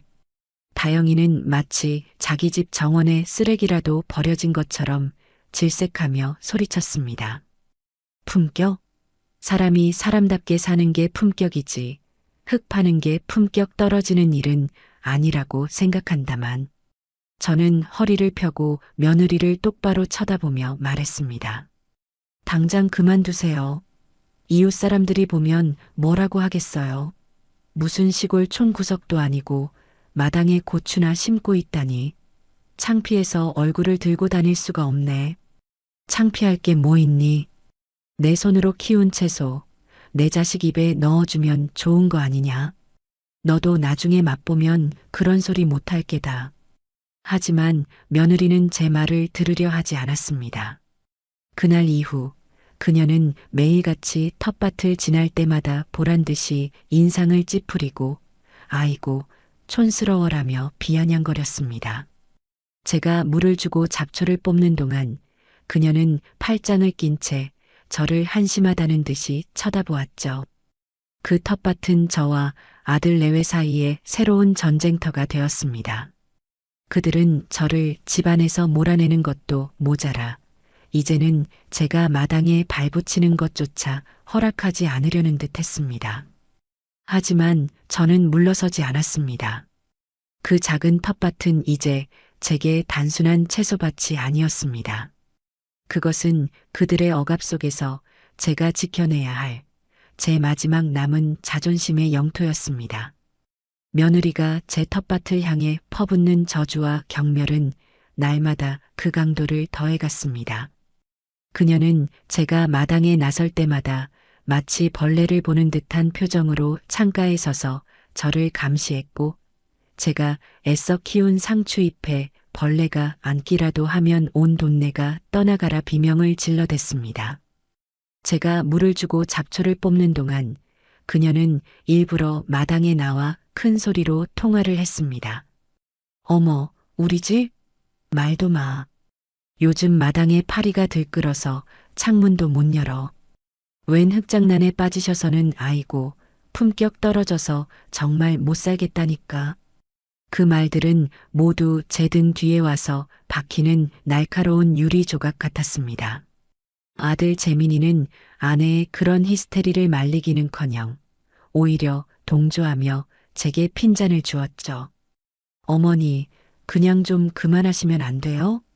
다영이가 저렇게 스트레스를 받는데 꼭 그렇게까지 하셔야겠어요? 그냥 마트 가서 사드시면 되잖아요. 그들의 눈에 제 작은 텃밭은 자신들의 고급스러운 전원 생활에 흠집을 내는 흉물일 뿐이었습니다. 그 흙 한 줌에 그 작은 싹 하나에 제 마지막 남은 자존심과 희망이 담겨 있다는 사실을 그들은 알지도 못했고 알려 하지도 않았습니다. 그 집에서 저는 점점 더 고립되어 갔습니다. 숨을 쉴 때마다 가시가 폐부를 찌르는 것처럼 모든 순간이 고통이었습니다. 이대로 주저앉아 그들의 등살에 말라 죽을 수는 없었습니다. 저는 탈출구가 필요했습니다. 그날 아침 저는 평소보다 일찍 잠에서 깼습니다. 더 이상 그들이 차려주는 눈칫밥을 먹고 싶지 않아 새벽녘에 조용히 부엌으로 나가 제 몫의 아침을 챙겨 먹었습니다. 그리고는 제 방으로 돌아와 외출복으로 갈아입었죠. 제 손에는 얼마 전에 산 작은 경차의 열쇠가 들려 있었습니다. 차가 있다는 사실이 마치 든든한 아군을 얻은 것처럼 제게 용기를 주었습니다. 저는 조심스럽게 현관문을 열고 집을 나섰습니다. 아침에 차가운 공기가 폐부 깊숙이 들어오자 정신이 번쩍 드는 기분이었습니다. 작은 경차에 시동을 걸자 조용한 엔진음이 제 심장 소리처럼 규칙적으로 울렸습니다. 저는 어디로 가야 할지 정하지도 않은 채 무작정 차를 몰고 마을길을 빠져나왔습니다. 한참을 달리다 보니 마을 어귀에 있는 작은 마을회관 간판이 눈에 들어왔습니다. 평소에는 무심코 지나치던 곳이었죠. 오늘은 왠지 모르게 그곳으로 핸들을 돌리고 싶었습니다. 마을회관 앞 공터에 차를 세우고 안으로 들어서는 데는 생각보다 큰 용기가 필요했습니다. 이미 그곳은 수십 년간 같은 동네에서 살아온 어르신들의 끈끈한 유대감으로 가득 차 있었기 때문입니다. 제가 머뭇거리며 문을 열고 들어서자 안에서 풍겨 나오는 퀴퀴한 냄새와 함께 수십 개의 눈동자가 일제히 제게로 향했습니다. 화투를 치던 할머니들, 장기를 두던 할아버지들, 모두가 하던 일을 멈추고 낯선 침입자를 경계하는 눈빛으로 저를 쳐다보았습니다. 어색하고 불편한 침묵이 흘렀고 저는 괜히 왔다는 후회와 함께 발길을 돌리려 했습니다. 그때였습니다. 화투패를 손에 쥔 채 인상이 좋아 보이는 할머니 한 분이 제게 먼저 말을 걸어주었습니다. 어이구, 처음 보는 얼굴인데 저기 고래등 같은 2층 양옥집에 사는 새댁 아니셔? 칠순이 넘은 제게 새댁이라니 어처구니가 없으면서도 왠지 모르게 웃음이 나왔습니다. 이 동네에서는 제가 가장 막내뻘인 모양이었습니다. 아, 네, 맞습니다. 얼마 전에 이사 왔어요. 김금자라고 합니다. 아이고, 어서 와요. 뭘 그렇게 문간에 서 있어. 이리 와서 따뜻한 데 앉아서 커피나 한잔 해요. 그 할머니의 구수한 목소리 한마디에 팽팽하게 당겨져 있던 제 긴장의 끈이 탁 풀리는 것을 느꼈습니다. 저는 그들이 내어주는 플라스틱 의자에 엉거주춤 앉아 믹스커피가 담긴 뜨거운 종이컵을 받아들었습니다. 달달하고 구수한 커피가 목을 타고 넘어가자 얼어붙었던 몸과 마음이 사르르 녹는 것 같았어요. 그날을 시작으로 저는 매일같이 마을회관으로 출근 도장을 찍었습니다. 처음에는 구석에 앉아 다른 사람들의 이야기를 듣기만 했지만 며칠이 지나자 자연스럽게 그들의 대화에 끼어들 수 있게 되었습니다. 그곳에는 저마다의 사연을 가진 사람들이 모여 있었습니다. 자식에게 집이며 농밭이며 다 물려주고 이제는 용돈 타 쓰는 신세가 되었다는 할머니, 명절에도 얼굴 한번 보기 힘든 자식들을 그리워하며 술로 하루를 보내는 할아버지. 우리는 서로의 아픔을 나누고 서로의 처지를 위로하며 동질감을 느꼈습니다. 집에서는 없는 사람 취급을 받던 제가 이곳에서는 금자씨 새댁으로 불리며 온전한 한 사람으로 대접받고 있었습니다. 저는 그곳에서 잊고 있던 웃음을 되찾았고 살아있다는 감각을 다시 느끼기 시작했습니다.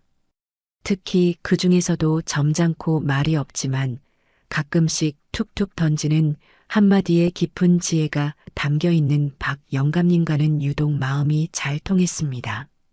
그는 젊었을 때 면사무소에서 오랫동안 일한 공무원 출신이라고 했습니다. 어느 날 저는 점심을 먹고 박 영감님과 함께 회관 앞 평상에 앉아 커피를 마시다가 제 속의 응어리를 털어놓았습니다. 텃밭 문제로 며느리와 매일같이 싸우는 제 신세가 너무나 처량했기 때문입니다. 아니, 내 돈으로 산 땅에 내 손으로 상추 좀 심겠다는데 그걸 가지고 집 품격이 떨어진다며 매일같이 사람을 들들 볶으니 정말이지 화병이 나서 죽을 지경이에요. 그깟 상추 몇 포기가 뭐라고 사람을 이렇게 비참하게 만드는지 모르겠어요. 제 하소연을 묵묵히 듣고 있던 박 영감님은 종이컵을 말없이 내려놓더니 안경을 고쳤으며 제게 물었습니다.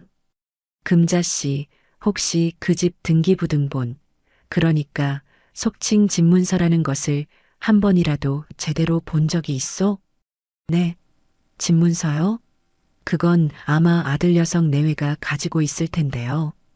저는 집을 사고 팔 때 도장만 찍어줬지. 그런 서류는 제대로 본 적이 없네요. 허허, 금자씨. 싸움을 하려면 무기가 있어야 하는 법인데 가장 중요한 무기를 적의 손에 쥐어주고 있었구려. 박 영감님의 말은 제 머리를 망치로 한 대 치는 것 같았습니다. 그 집을 지을 때 금자씨 돈이 얼마나 들어갔는지 그걸 증명할 수 있는 서류가 있어? 예를 들면 상가 건물을 판 매매 계약서라든지 그 돈이 아들 통장으로 들어간 은행 거래 내역서 같은 것 말이요. 네, 그런 서류들은 예전에 살던 집에서 가져온 짐 보따리 어딘가에 있을 겁니다. 워낙 오래된 서류들이라 신경도 안 쓰고 있었네요. 지금 당장 집으로 가서 그 서류들을 찾으시오. 그리고 아들 내외 방을 뒤져서라도 집문서를 찾아내서 금자 씨가 직접 가지고 있어야 합니다. 말로만 내 돈이다, 내 땅이다 하고 소리치는 것과 서류를 눈앞에 딱 내미는 것은 하늘과 땅 차이요. 그 서류들이야말로 금자 씨의 가장 강력한 창이자 방패가 될 것이요. 박 영감님의 조언은 안개 속을 헤매던 제게 한 줄기 빛과 같았습니다.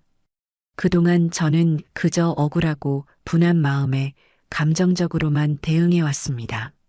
하지만 이제는 달라져야 했습니다. 저는 그들에게 제 권리가 무엇인지, 이 집의 진정한 주인이 누구인지를 법과 서류로 똑똑히 보여주어야 했습니다. 그날 집으로 돌아오는 제 발걸음은 그 어느 때보다 비장했습니다. 집에 도착하니 다행히 아들 내외는 마트에 장을 보러 가고 없었습니다. 지금이 기회였습니다. 저는 떨리는 마음을 다잡고 평생 처음으로 2층에 있는 그들의 안방으로 향했습니다. 남의 방에 몰래 들어간다는 죄책감이 들었지만 제 생존을 위해서는 어쩔 수 없는 일이었습니다.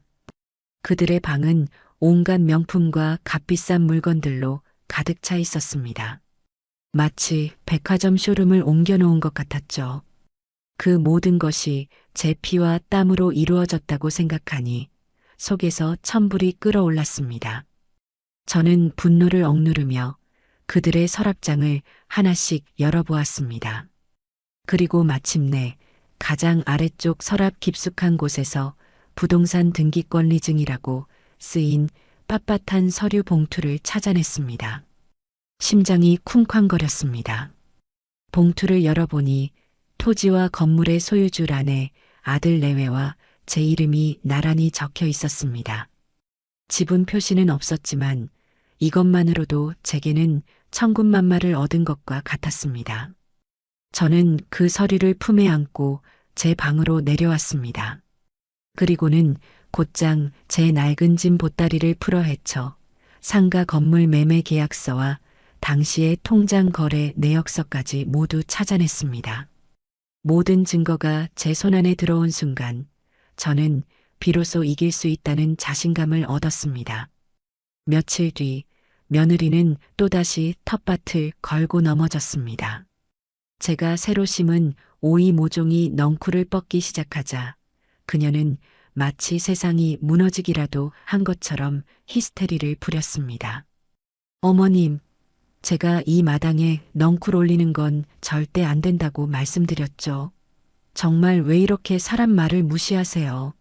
당장 저거 다 뽑아버리지 않으시면 제가 오늘 제초제를 사다가 다 뿌려버릴 거예요.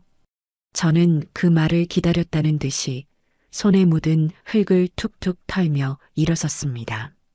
그리고는 며느리를 향해 차갑게 말했죠. 그래, 어디 한번 뿌려보거라. 대신 그 전에 너랑 내가 확인할 것이 있다. 나 좀 따라오너라.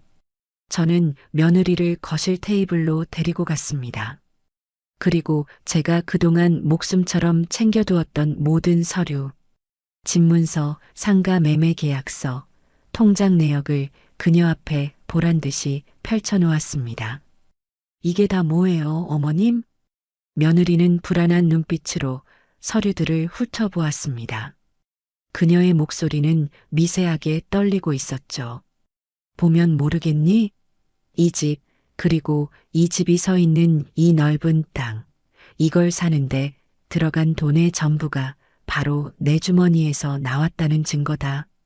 법적으로 따지면 니들이 매일같이 밟고 서 있는 이 마당은 온전히 내 땅이라는 소리야. 니들은 이 땅에 대한 권리가 1원 한 장도 없다는 뜻이고. 내 말, 이제야 좀 이해가 되니? 제 말에 며느리의 얼굴이 백지장처럼 하얗게 질렸습니다. 그녀는 아무 말도 하지 못하고 서류와 제 얼굴을 번갈아 쳐다볼 뿐이었죠. 그녀의 눈동자가 지진이라도 난 것처럼 흔들리고 있었습니다. 저는 마지막으로 쐐기를 박았습니다. 그러니 앞으로는 내 땅에서 내가 뭘 심든, 뭘 가꾸든, 뭘 뽑든 2번 다시 상관하지 말아줬으면 좋겠구나. 네가 그렇게 입에 달고 사는 품격이라는 건 남의 권리를 함부로 짓밟지 않는 데서 나오는 거란다. 내 땅에서 내가 주인 행세하는 게 그렇게 안 입고 오면 네 돈으로 땅 사서 네 마음대로 품격 차리며 살면 될 일이다. 알겠니? 제 단호하고 논리적인 공격에 며느리는 처음으로 완벽하고 처참하게 무너졌습니다. 그녀는 더 이상 아무런 반박도 하지 못하고 분한 표정으로 입술만 파르르 떨 뿐이었죠. 그날 오후 저는 다시 텃밭으로 나갔습니다. 아까보다 햇살이 훨씬 더 따뜻하고 눈부시게 느껴졌습니다. 저는 제 손으로 일군 작은 땅 위에 서서 처음으로 진정한 주인이 된 기분을 만끽했습니다. 이것은 단순히 텃밭을 지켜낸 싸움이 아니었습니다. 이것은 제 존재와 권리 그리고 제 남은 인생을 되찾기 위한 위대한 전쟁의 서막이었습니다. 그 이후 우리 집에는 폭풍전야와 같은 위태로운 평화가 찾아왔습니다. 며느리는 더 이상 제 텃밭을 향해 독서를 퍼붓지 않았고 제 앞에서 대놓고 저를 무시하는 행동도 삼갔습니다. 하지만 그것은 결코 저를 존중해서가 아니었습니다. 그녀의 눈빛 속에는 여전히 식지 않은 분노와 함께 두고 보자는 식의 교활한 도끼가 서려 있었죠. 아들 역시 마찬가지였습니다. 제 앞에서는 아무 말도 하지 않았지만 밤이 되면 2층에서 그들의 방에서 낮은 목소리로 저를 원망하고 대책을 논의하는 소리가 어렴풋이 들려왔습니다. 그들은 제가 휘두른 서류라는 칼에 잠시 물러섰을 뿐, 제 등 뒤에서 더 날카로운 칼을 갈고 있다는 것을 저는 본능적으로 느낄 수 있었습니다. 마을회관의 박 영감님은 제 승리를 진심으로 축하해 주면서도 동시에 신중한 조언을 잊지 않았습니다. 금자씨, 아주 큰일을 해내셨소. 하지만 이걸로 저들이 완전히 꼬리를 내렸다고 생각하면 큰 오산이요. 뱀은 머리를 밟아야 죽는 법인데 지금 금자씨는 겨우 뱀의 꼬리를 밟은 것에 불과합니다. 저들이 지금은 서류의 힘에 눌려 있지만 분명 금자씨의 다른 약점을 찾아내서 공격해 올 것이요. 제게 또 무슨 약점이 있을까요, 영감님? 가장 큰 약점은 바로 금자씨의 건강이지요. 사람은 누구나 늙고 병들기 마련입니다. 만약 금자씨가 갑자기 의식을 잃고 자리에 눕기라도 한다면 그 서류들은 휴지 조각이 될 수도 있어. 그들이 위임장을 위조하거나 금자씨가 정신이 온전치 못하다는 의사소견서라도 받아내는 날에는 모든 재산을 합법적으로 가로챌 수도 있다는 말이요. 박 영감님의 말은 제 심장을 얼어붙게 만들었습니다. 그렇습니다.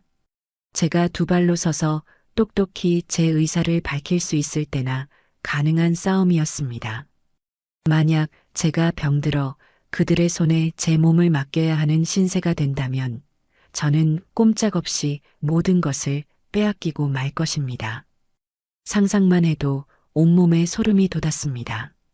저는 더 이상 물러설 곳이 없었습니다. 제 마지막 인생을 안전하게 지키기 위해서는 그 어떤 상황에서도 흔들리지 않을 완벽하고 절대적인 법적인 방패가 필요했습니다. 박 영감님의 주선으로 저는 다시 한번 그 젊고 총명한 변호사를 찾아갔습니다. 이번에는 박 영감님도 제 곁을 든든하게 지켜주었죠.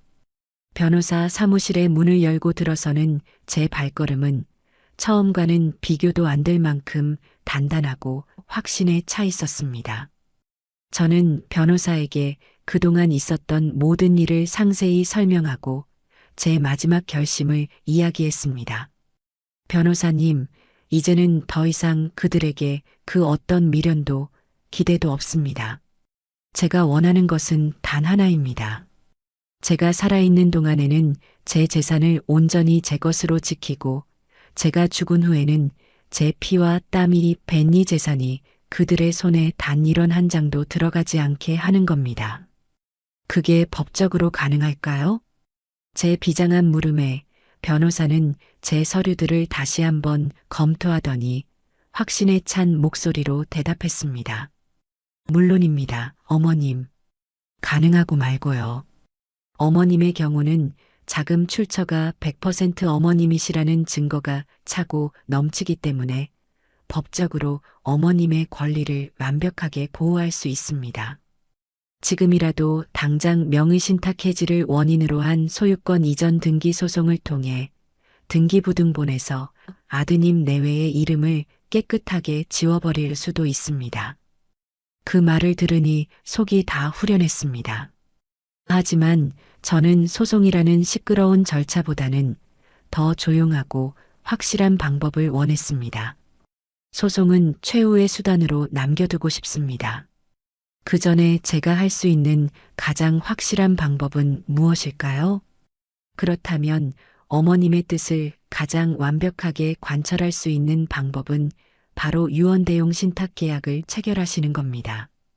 어머님의 전 재산을 신탁회사에 맡기시되 살아계시는 동안에는 모든 관리와 처분 권한을 어머님께서 그대로 가지시는 겁니다.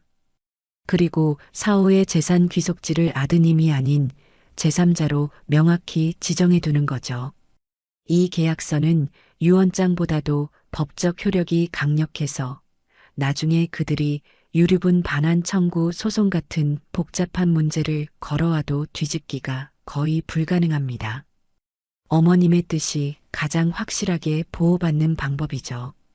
저는 그 자리에서 바로 유언대용 신탁계약을 진행해달라고 요청했습니다. 며칠 뒤 저는 변호사 사무실에서 신탁회사 직원과 마주 앉아 정식으로 계약서에 도장을 찍었습니다. 계약서의 가장 중요한 조항 사후 수익자를 지정하는 란에 저는 잠시 망설였습니다. 제 머릿속에 아들 재민이의 어릴 적 모습이 스쳐 지나갔기 때문입니다. 하지만 이내 저는 마음을 굳게 먹고 또박또박 제 의사를 밝혔습니다. 사후 수익자는 사회복지법인 5호 고아원으로 지정해 주십시오. 제 평생의 재산이 향할 마지막 종착지를 결정하는 순간이었습니다. 아들의 이름 대신 들어간 낯선 고아원의 이름이 제 마음을 아프게 찌르면서도 동시에 기묘한 해방감을 안겨주었습니다. 서류에 제 이름 석자와 함께 인감도장을 찍는 순간 눈물이 핑 돌았습니다. 자식을 위해 평생을 바친 어미가 결국에는 그 자식에게 아무것도 물려주지 않겠다는 증서를 작성하고 있는 이 현실이 너무나도 서글펐기 때문입니다. 하지만 저는 눈물을 삼켰습니다. 이것은 제 자식을 버리는 행위가 아니라 더 이상 그들의 탐욕에 제 인생이 휘둘리지 않겠다는 제 마지막 독립선언이었으니까요. 모든 법적 절차를 마친 저는 이제 천하무적의 갑옷을 입은 장수가 된 기분이었습니다. 하지만 저는 이 갑옷을 곧바로 드러낼 생각이 없었습니다. 그들에게는 아직 치러야 할 죗값이 남아 있었으니까요. 그들에게 마지막으로 회개할 기회를 주는 척하며 그들의 탐욕스러운 본성이 어디까지 뻗어나가는지 제 눈으로 똑똑히 확인하고 싶었습니다. 그날 이후 저는 마을회관에서 본격적인 연기를 시작했습니다. 이전보다 더 자주, 더 크게 한숨을 쉬며 제 신세를 한탄했습니다. 아이고, 늙으면 빨리 죽어야지. 자식 새끼들 다 소용없어. 내가 요즘 변호사 만나고 다니잖아. 왜냐고? 내 재산, 내가 눈 감으면 한 푼도 남김없이 싹 다 기부해버리려고. 차라리 얼굴도 모르는 불쌍한 애들 돕는 게 나중에 하늘나라 가서도 칭찬받을 일 아니겠어? 제 푸념은 기름을 부은 듯 마을회관 전체로 번져나갔습니다. 특히 동네 최고의 소식통이자 입이 가볍기로 소문난 최 여사님은 제 옆에 바싹 붙어 앉아 어느 변호사를 만났는지 어느 재단에 기부할 것인지 등을 속사포처럼 캐물었습니다. 저는 일부러 귀가 잘 안 들리는 척, 기억이 가물가물한 척하며 그녀의 호기심을 더욱 자극했습니다. 제가 쳐놓은 거대한 그물에 아들 내외라는 어리석은 물고기가 걸려들기만을 기다리는 심정이었습니다. 소문은 제가 생각했던 것보다 훨씬 더 빨리, 그리고 훨씬 더 강력하게 퍼져나갔습니다. 그 주 주말 아들 내외는 약속이라도 한 듯이 최고급 한우와 값비싼 과일들을 양손 가득 사들고 와 제 앞에 펼쳐 놓았습니다. 어머님, 저희 왔어요. 어머님이 좋아하시는 꽃등심 사왔는데 오늘 저녁에 다 같이 구워 먹어요. 며느리는 제 평생 들어본 목소리 중에 가장 달콤하고 간사한 목소리로 지적이었습니다. 아들은 옆에서 어색하게 웃으며 과일을 깎기 시작했죠. 저는 아무것도 모른다는 표정으로 그들의 쇼를 감상했습니다. 아이고, 이게 다 얼마냐? 무슨 바람이 불어서 이렇게 비싼 걸 다 사왔어. 바람은요. 다 어머님 몸보신 시켜드리려고 사왔죠. 어머님이 건강하게 오래오래 저희 곁에 계셔야죠. 그렇죠, 여보. 그럼요, 어머니. 어머니는 저희 집의 기둥이신데요. 그들의 대화는 마치 잘 짜인 연극 대본 같았습니다. 그날 저녁 저는 그들이 정성껏 차려준 위선의 만찬을 맛있게 받아 먹었습니다. 식사를 하는 내내 그들은 제 기분을 살피고 제 건강을 걱정하고 제 말 한마디 한마디에 귀를 기울였습니다. 제가 일부러 음식을 흘리자 며느리는 조금의 망설임도 없이 무릎을 꿇고 제 옷에 묻은 얼룩을 닦아주기까지 했습니다. 그 모습이 어찌나 지극정성인지 모르는 사람이 봤다면 천하에 둘도 없는 효부라고 칭찬했을 겁니다.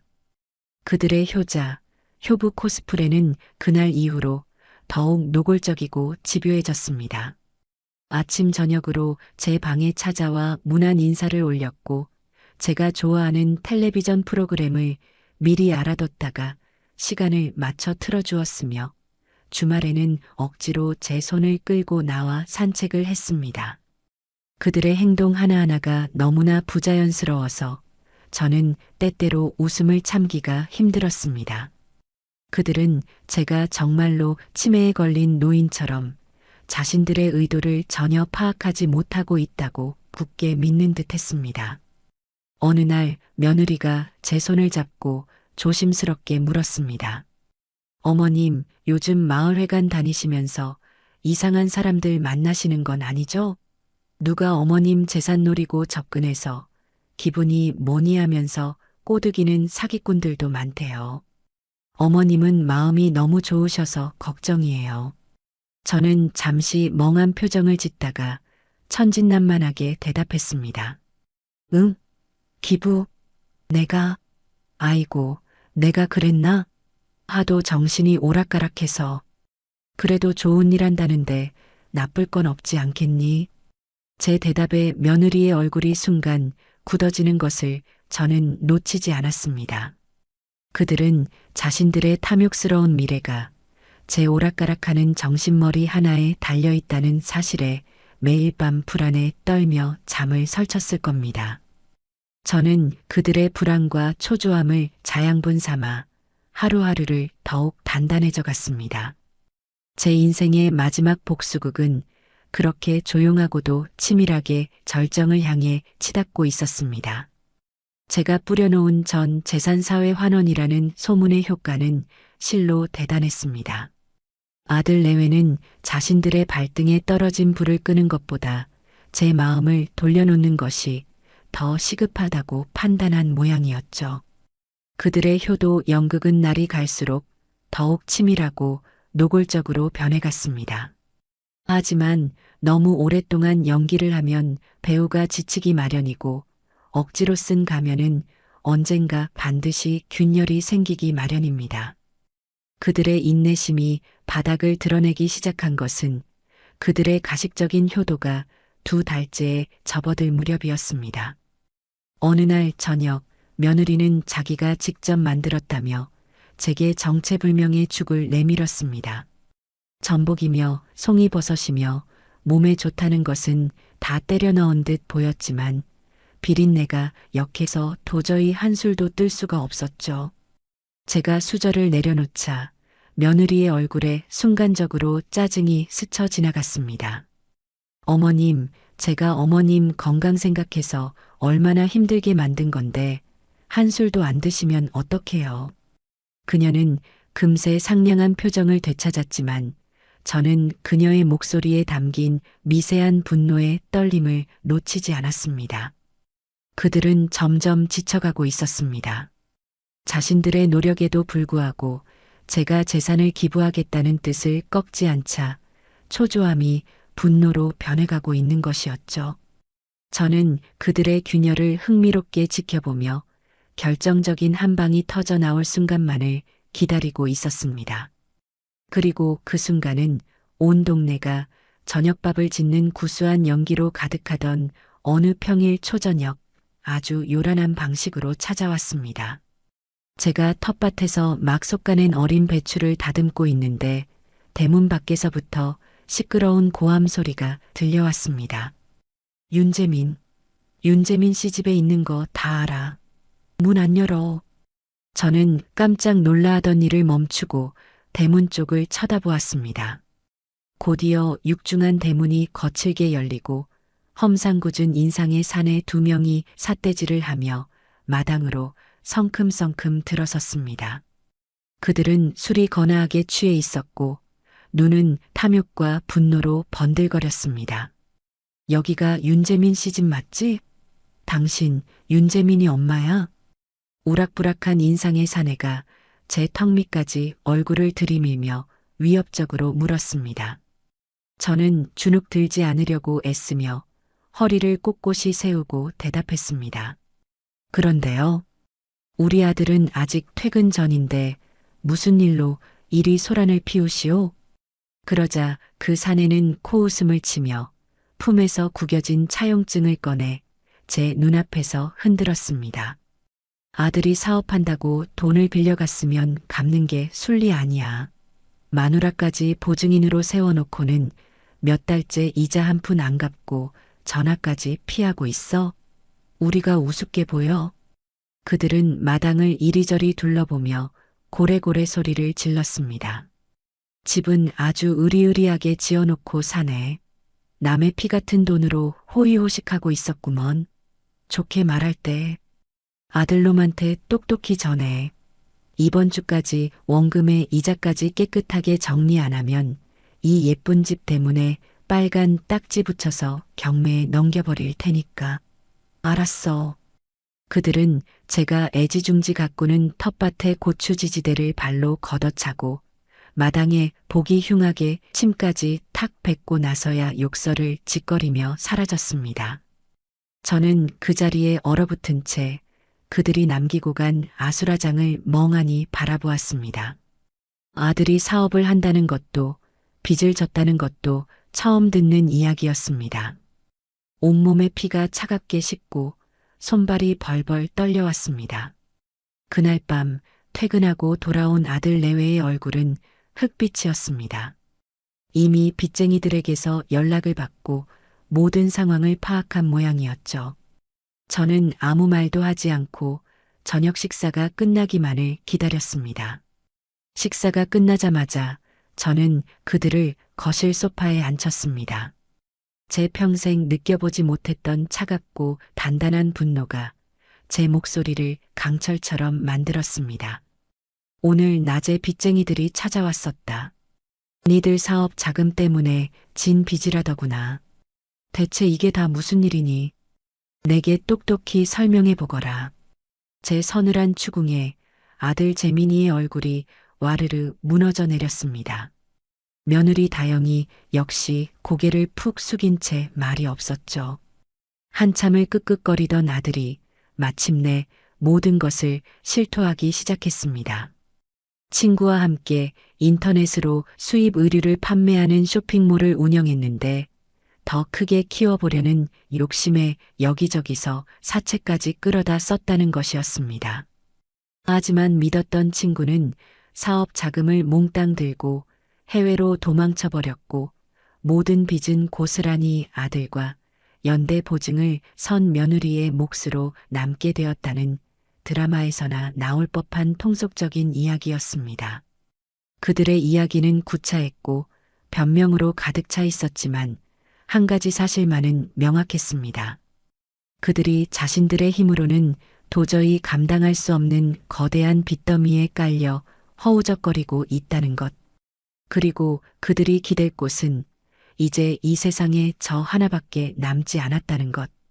모든 고백이 끝나자 며느리가 기다렸다는 듯이 제 앞에 무릎을 꿇고 애원하기 시작했습니다. 그녀의 연기력은 그 어떤 배우보다도 뛰어났습니다. 어머님, 저희가 정말 죽을 죄를 지었어요. 어머님께는 차마 걱정 끼쳐드릴 수 없어서 저희끼리 어떻게든 해결해 보려고 발버둥 쳤는데 이제는 정말 방법이 없어요. 흑흑. 아들이 그 옆에 따라 무릎을 꿇으며 울부짖었습니다. 그의 눈물에는 연기인지 진심인지 모를 절박함이 묻어 있었습니다. 어머니, 이 집이 있잖아요. 이 집을 담보로 잡히면 은행에서 대출을 받아서 급한 빚은 막을 수 있어요.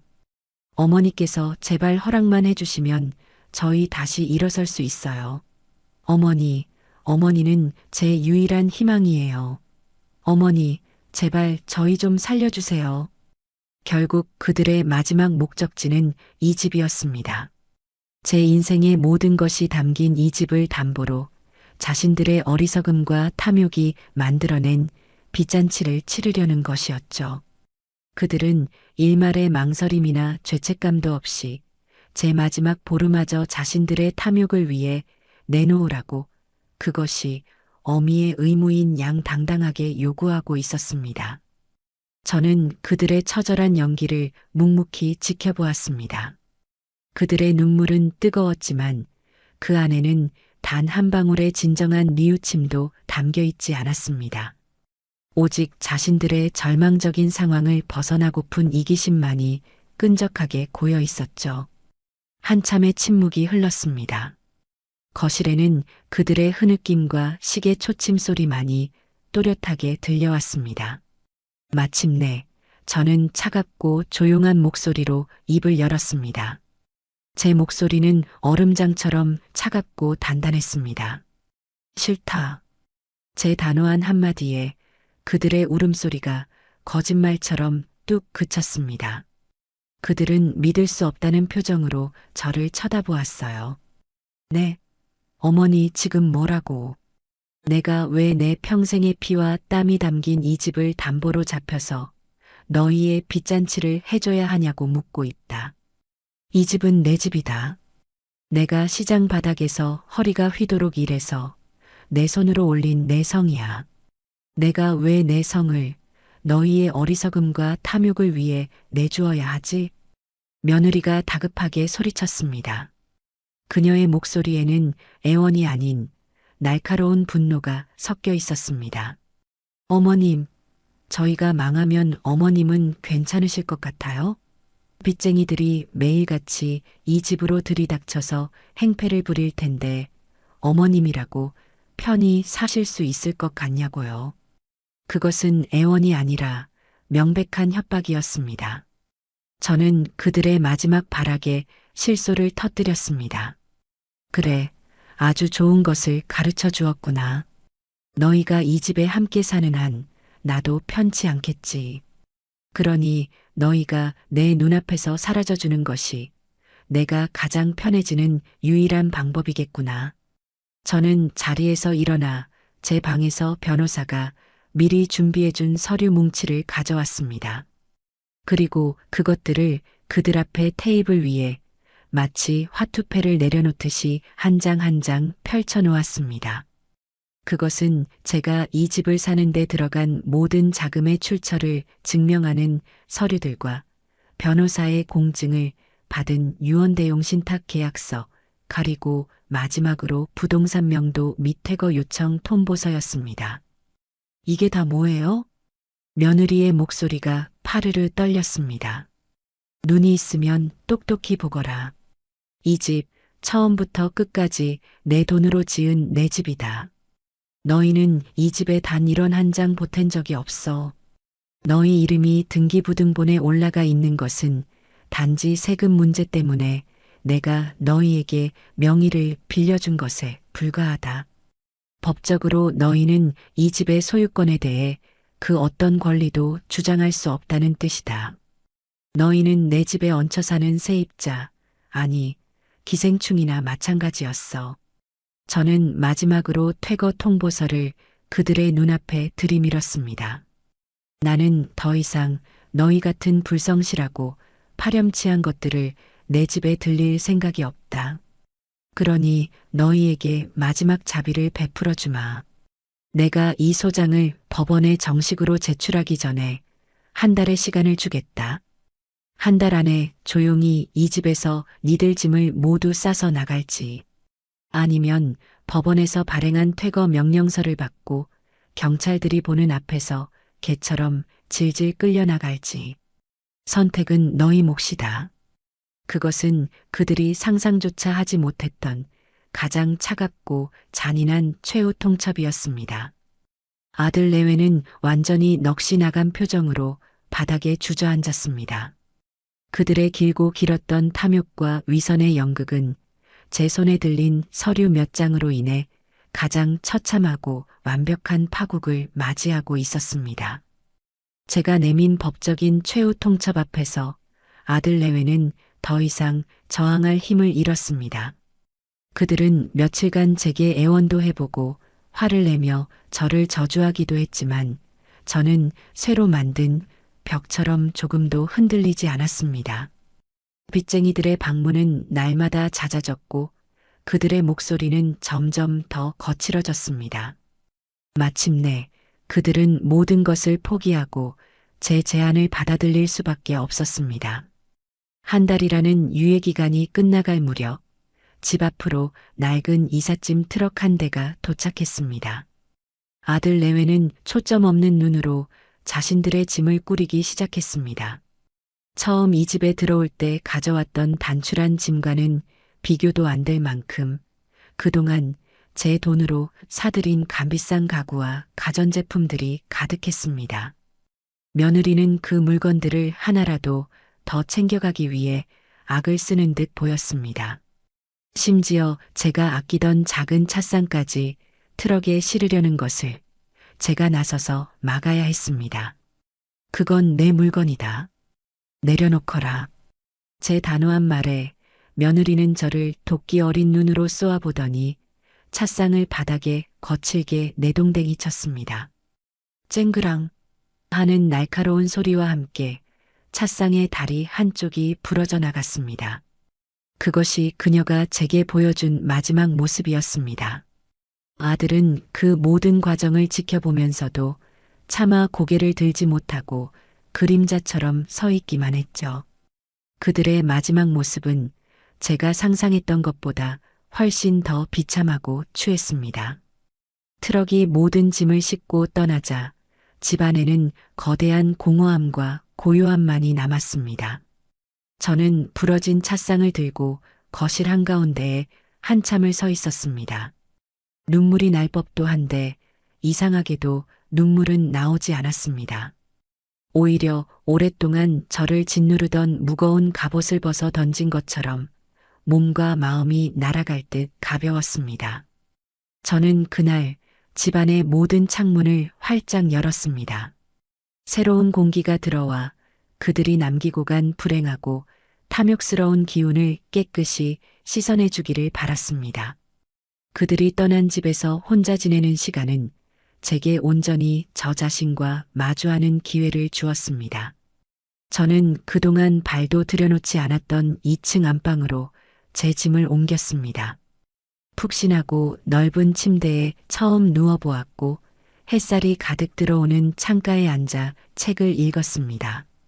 며느리가 그토록 자랑하던 최신식 주방에서는 제가 좋아하는 구수한 된장찌개와 나물 반찬 냄새가 피어올랐습니다.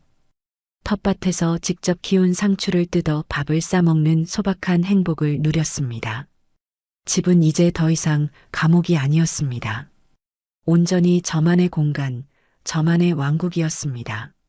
하지만 그 평화는 그리 길지 않았습니다. 집이 너무 컸고 너무 많은 나쁜 기억들을 담고 있었기 때문입니다. 밤이 되면 텅 빈 집의 고요함이 오히려 저를 무섭게 짓눌렀습니다. 저는 이 집이 제가 여생을 보낼 곳이 아니라는 것을 깨달았습니다. 이곳은 제 권리를 되찾기 위한 전쟁터였을 뿐, 제가 꿈꾸던 진정한 안식처는 아니었습니다. 저는 다시 박 영감님과 변호사를 찾아갔습니다. 그리고 제 결심을 이야기했죠. 이 집을 팔고 싶습니다. 그리고 제 여생을 편안하게 보낼 수 있는 새로운 곳을 찾고 싶어요. 제 결정을 들은 그들은 아무것도 묻지 않고 제 뜻을 존중해 주었습니다. 집은 부동산 시장에 내놓자마자 좋은 가격에 팔렸습니다. 제 평생의 재산이었던 상가 건물이 이제는 두둑한 현금이 되어 다시 제 손으로 돌아온 것입니다. 저는 그 돈의 일부를 떼어 변호사와 박 영감님께 두둑한 사례금을 드렸습니다. 그리고 저는 제 인생의 마지막 보금자리를 찾아 나섰습니다. 아들 내외를 피해 숨어 들어온 낯선 시골이 아니라 제가 편안함을 느끼는 곳, 좋은 친구들이 있는 곳으로 가고 싶었습니다. 제가 선택한 곳은 마을회관과 가깝고 병원과 시장도 걸어서 다닐 수 있는 거리에 위치한 고급 실버타운이었습니다. 그곳은 삼시세끼 영양가 있는 식사를 제공해주고 청소와 빨래 같은 굳은 일도 도맡아 해주었으며 다양한 취미 활동과 의료 서비스를 이용할 수 있는 곳이었습니다. 저처럼 혼자 사는 노인들이 서로 친구가 되어 외롭지 않게 살아갈 수 있는 그야말로 노인들을 위한 천국 같은 곳이었죠. 제 새로운 집은 크지 않았지만 창문으로는 아름다운 정원이 보였고 작은 발코니에는 제 작은 텃밭을 다시 꾸밀 수 있는 화분들을 놓을 수 있었습니다. 이사하던 날 마을회관 친구들과 박 영감님이 찾아와 마치 제 자식들처럼 제 이사를 도와주었습니다. 우리는 함께 웃고 떠들며 짐을 정리했고 저녁에는 실버타운에서 제공하는 근사한 레스토랑에서 다 함께 식사를 하며 제 새로운 출발을 축하했습니다. 왁자지껄한 웃음소리가 식당을 가득 채웠고 저는 제 인생에서 가장 따뜻하고 행복한 저녁 식사를 했습니다. 어느 화창한 주말 오후 저는 발코니 의자에 앉아 새로 사귄 친구들과 함께 향기로운 국화차를 마시고 있었습니다. 텃밭 화분에서 키운 작은 허브잎을 띄운 저만의 특별한 차였죠. 그때 제 휴대폰이 조용히 울렸습니다. 모르는 번호로 온 장문의 문자 메시지였습니다. 어머니, 저 재민이에요. 저희 지금 작은 월세방에서 정말 힘들게 살고 있어요.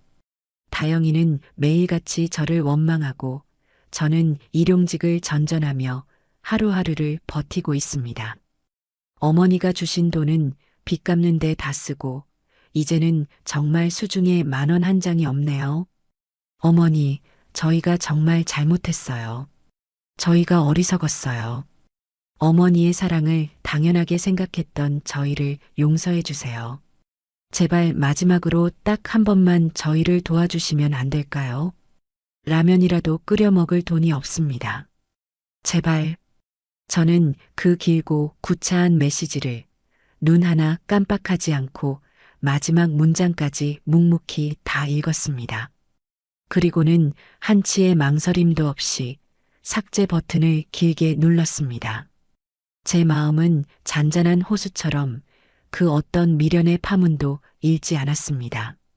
어미의 사랑은 자식이 딛고 일어서는 단단한 땅이 되어야지 끝없이 추락하는 자식과 함께 빠지는 늪이 되어서는 안 되는 것이었습니다. 휴대폰을 내려놓고 저는 다시 친구들을 향해 돌아보았습니다. 자, 다들 차가 식겠네. 어서 들어요. 이 국화차 한 잔 마시면 10년은 젊어진다니까. 제 말에 친구들이 까르르 웃음을 터뜨렸고 우리의 행복한 웃음소리는 맑고 높은 가을 하늘 아래로 멀리 퍼져나갔습니다. 그것은 제 고통스러웠던 과거를 완벽하게 씻어내는 세상에서 가장 시원하고 통쾌한 자유의 소리였습니다.